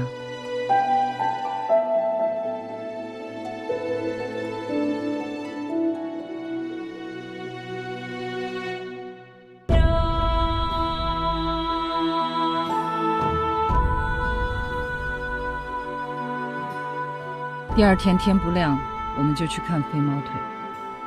可是到了老地方，小狼和狍子都不见了。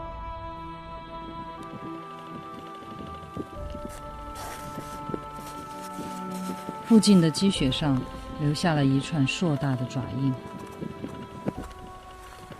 1、2、3、4，这儿是那个爪子的分界线，这2个后爪印，前爪印它就是圆一点的。屁股发麻，突然觉得，哎，怎么会是熊爪印？我们防着兀鹫和乌鸦，却没料想还有别的野兽。辣妈把飞毛腿托付给我们，我们却大意了。无论死活，得把小狼找到。可是这么大的草原，上哪儿去找啊？找了3天，也没找到飞毛腿。回到家时，被咬死的兔子倒是发现了好几只。看来乔默在家并没闲着。既然他这么能干，能不能带我们找到飞毛腿呢？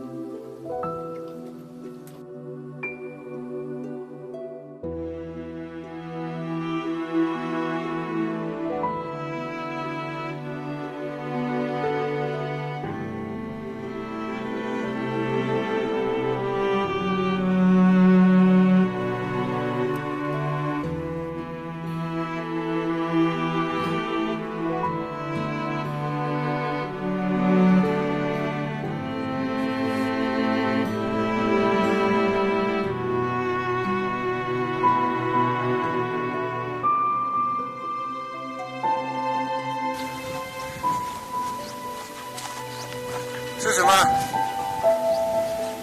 是一个残骸。什么的残骸？犬科动物。你知道我想说什么？你看这个毛色，表面上的毛了之后。乔默发现的。嗯哼。从爪子判断有点像狼哦，包括肤质，一模一样。这一块毛是狼毛无疑。是，确定无疑。那，取出来看看，有壁石就能确定。还没有这儿。三角形，2个壁石都在。你看它的前胛骨很小，肋骨也很小，应该是个小狼，4、5个月大的小狼。这是一具5个月大的小狼的残骸，死亡时间应该是在2个多月前。它肢体完整，虽然没有被动物啃食过，但也干枯得难以辨认。只是这尾巴看着很像双节棍的。但是他不是已经逃脱了吗？怎么会死在这儿？我揪着心继续清理，很快就在小狼的脖子上发现了人类的东西。这个是致命的，被勒死的。这个断头，我觉得这个断头是扭断的。那么也就是这个断头，这个应该是扭断的，这个是在扭的过程当中缠上去的。穿进去以后，它挣扎，反复的扭，这么大的。你看这个套子上有没有那种血的那种凝固的残迹？这一块可能就是上面还沾了很多，这估计是血迹。缠的毛，这是后脖颈，应该是他自己磨，毛都磨掉了，然后自己拧断跑出来的。确定是他了。我们当初只知道他挣断铁丝逃跑了，却没想到铁丝圈还套在他的脖子上。好，去掉。死了就让他自由吧，别带着人类的力量。铁丝圈夺走了小狼的生命，绝不能再捆绑他的灵魂。我想让他站起来，想让他睁开眼，看看这片他从小就没来得及多看一眼的草原。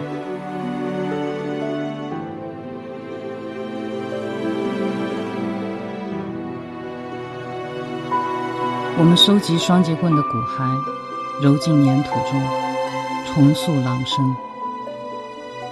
它封存了双节棍的血肉，凝固了为自由赴死的狼魂。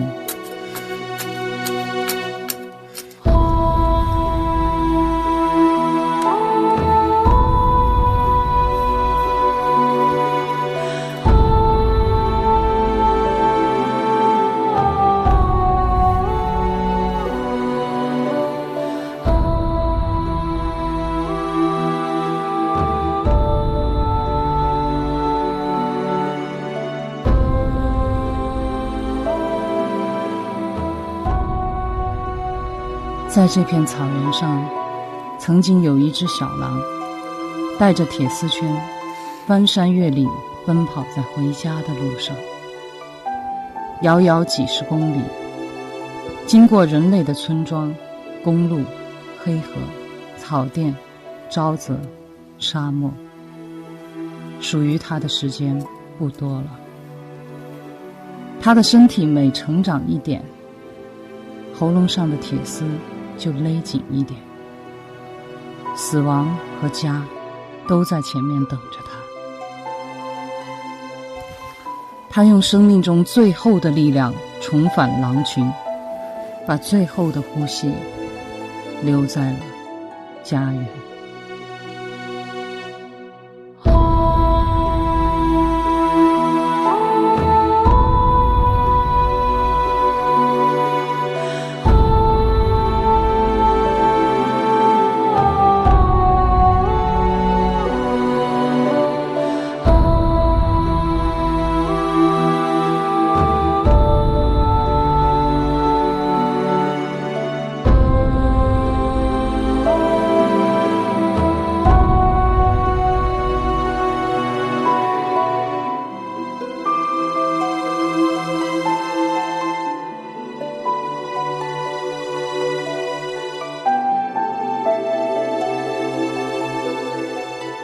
倒出来看有多少？7块钱1斤米。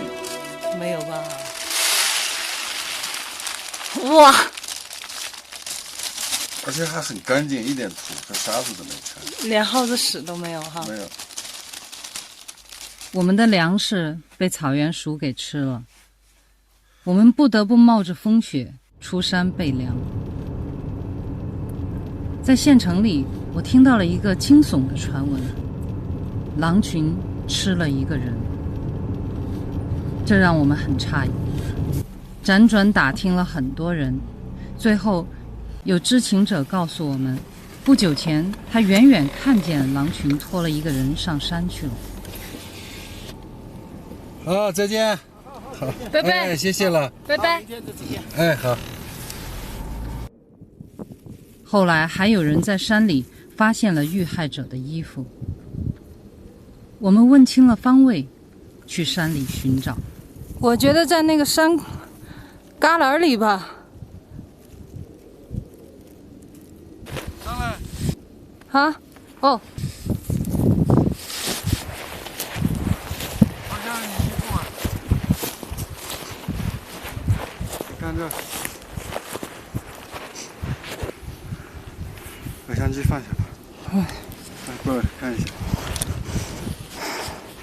你捡起来，里面有没有死狼？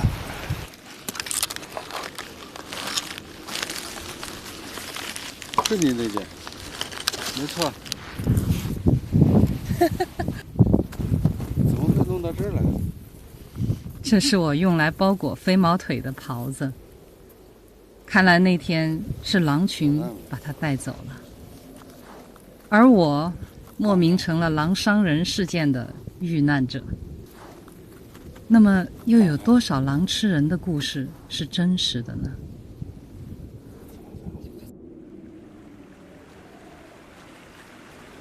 我们已经寻找格林1年了，如果他还活着的话，该4岁了。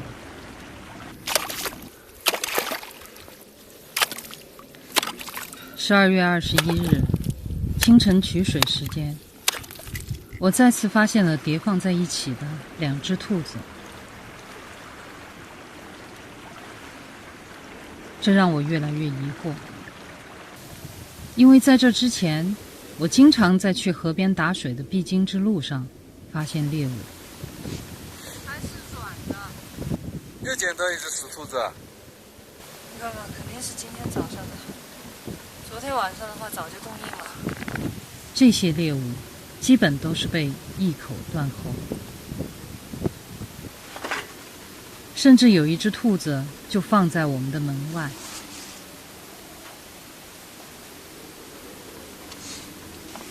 这儿，爪，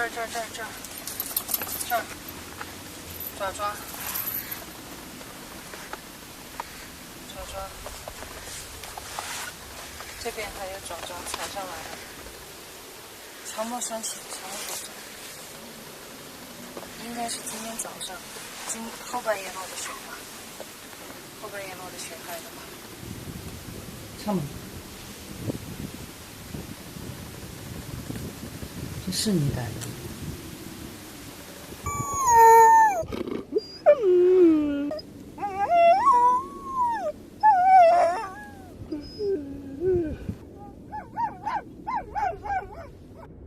？7只野兔，1只旱獭。如果这些都不是乔莫的猎物，那么是谁放在这儿的？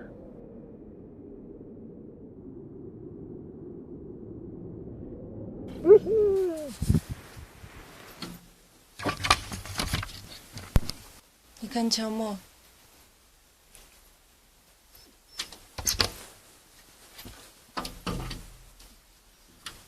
挠窗户叫我。好像他注意一个方向哎。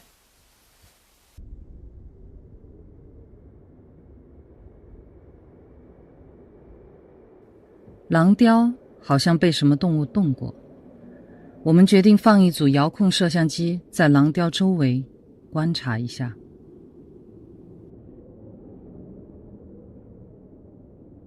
这天狼雕又有动静了，于是我们赶紧打开监视器。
格林还记得我们的大白兔。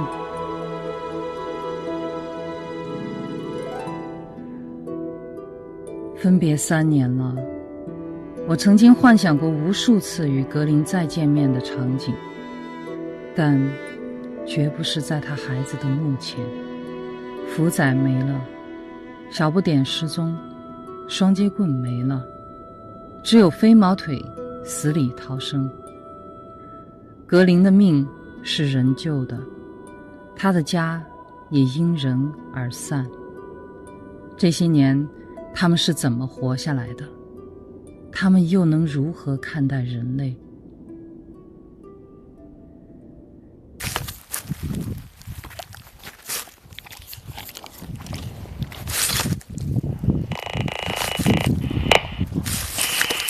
格林，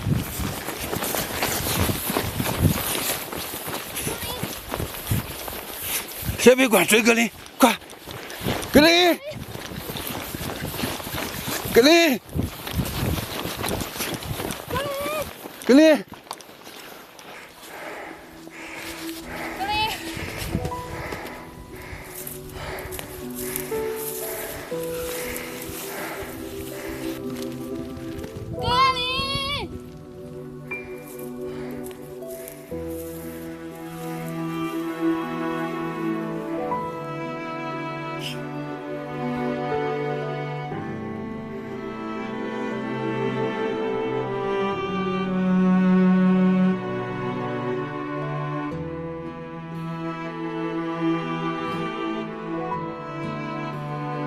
曾经我以为只要见到格林平安活着，所有的担忧就会一扫而空，我们会拥抱，会亲密无间，像所有童话的结局一样。而今我终于看到他了，却发现随之翻开的是更加沉重的一页。那边好像有东西，去看一下走。叼过来的那个啊，我看他们放下的羊羔啊！啊，小羊羔。这是我打水的地方。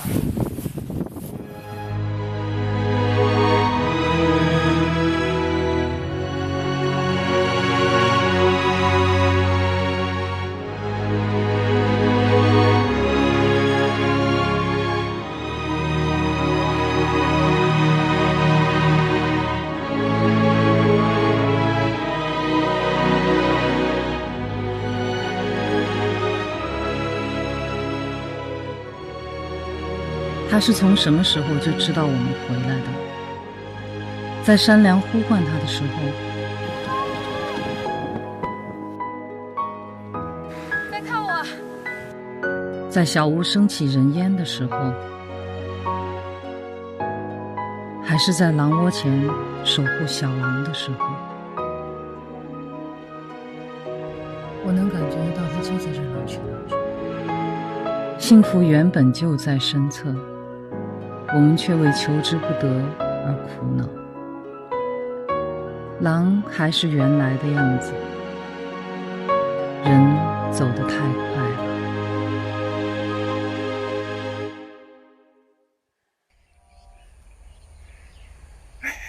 他又来了，上叼了个啥东西？你不要喊哈，你喊了他也不会理你，还不如让我多看一会儿。东西在那藏啥呀？他在洗澡吗？抓鱼啊！两个人在那儿偷看人家洗澡。没看到有鱼啊？你刚才看他叼的是鱼吗？没看清楚，反正他放那儿了。还是打声招呼吧。格林，格林，来看我们了。格林，格林，瓜娃子啊！哎呦，他看起来有点瘦啊。那个夏天的狼本来它换毛嘛，夏天的狼本来就瘦。更何况他身上湿的，一身的嘎嘎。啊，看到他真好。其实我看他精神都还不错的。他要走了，走，咱们过去看一下。他刚才叼了个啥？放哪儿了？走吧，走嘿。走。反正就在这块儿啊，我看他在放那儿了。对，然后这个是个什么？洗澡还带浴巾。像你的腰带呀。就是我捆飞毛腿的那条，你看，这里面，我当初应该是囫囵个儿脱下来的。哎呀，他们留了这么久啊！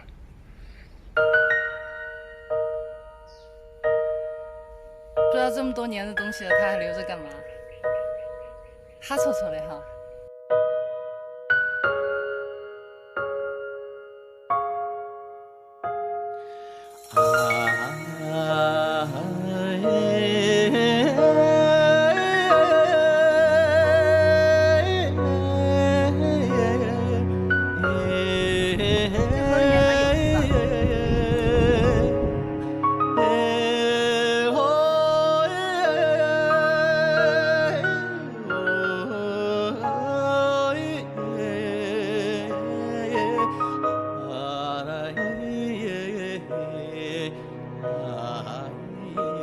人与狼，若即若离，亦敌亦友。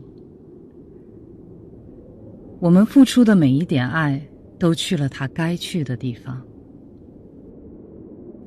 那些我们爱过的生灵，也在平行的时空里爱着我们。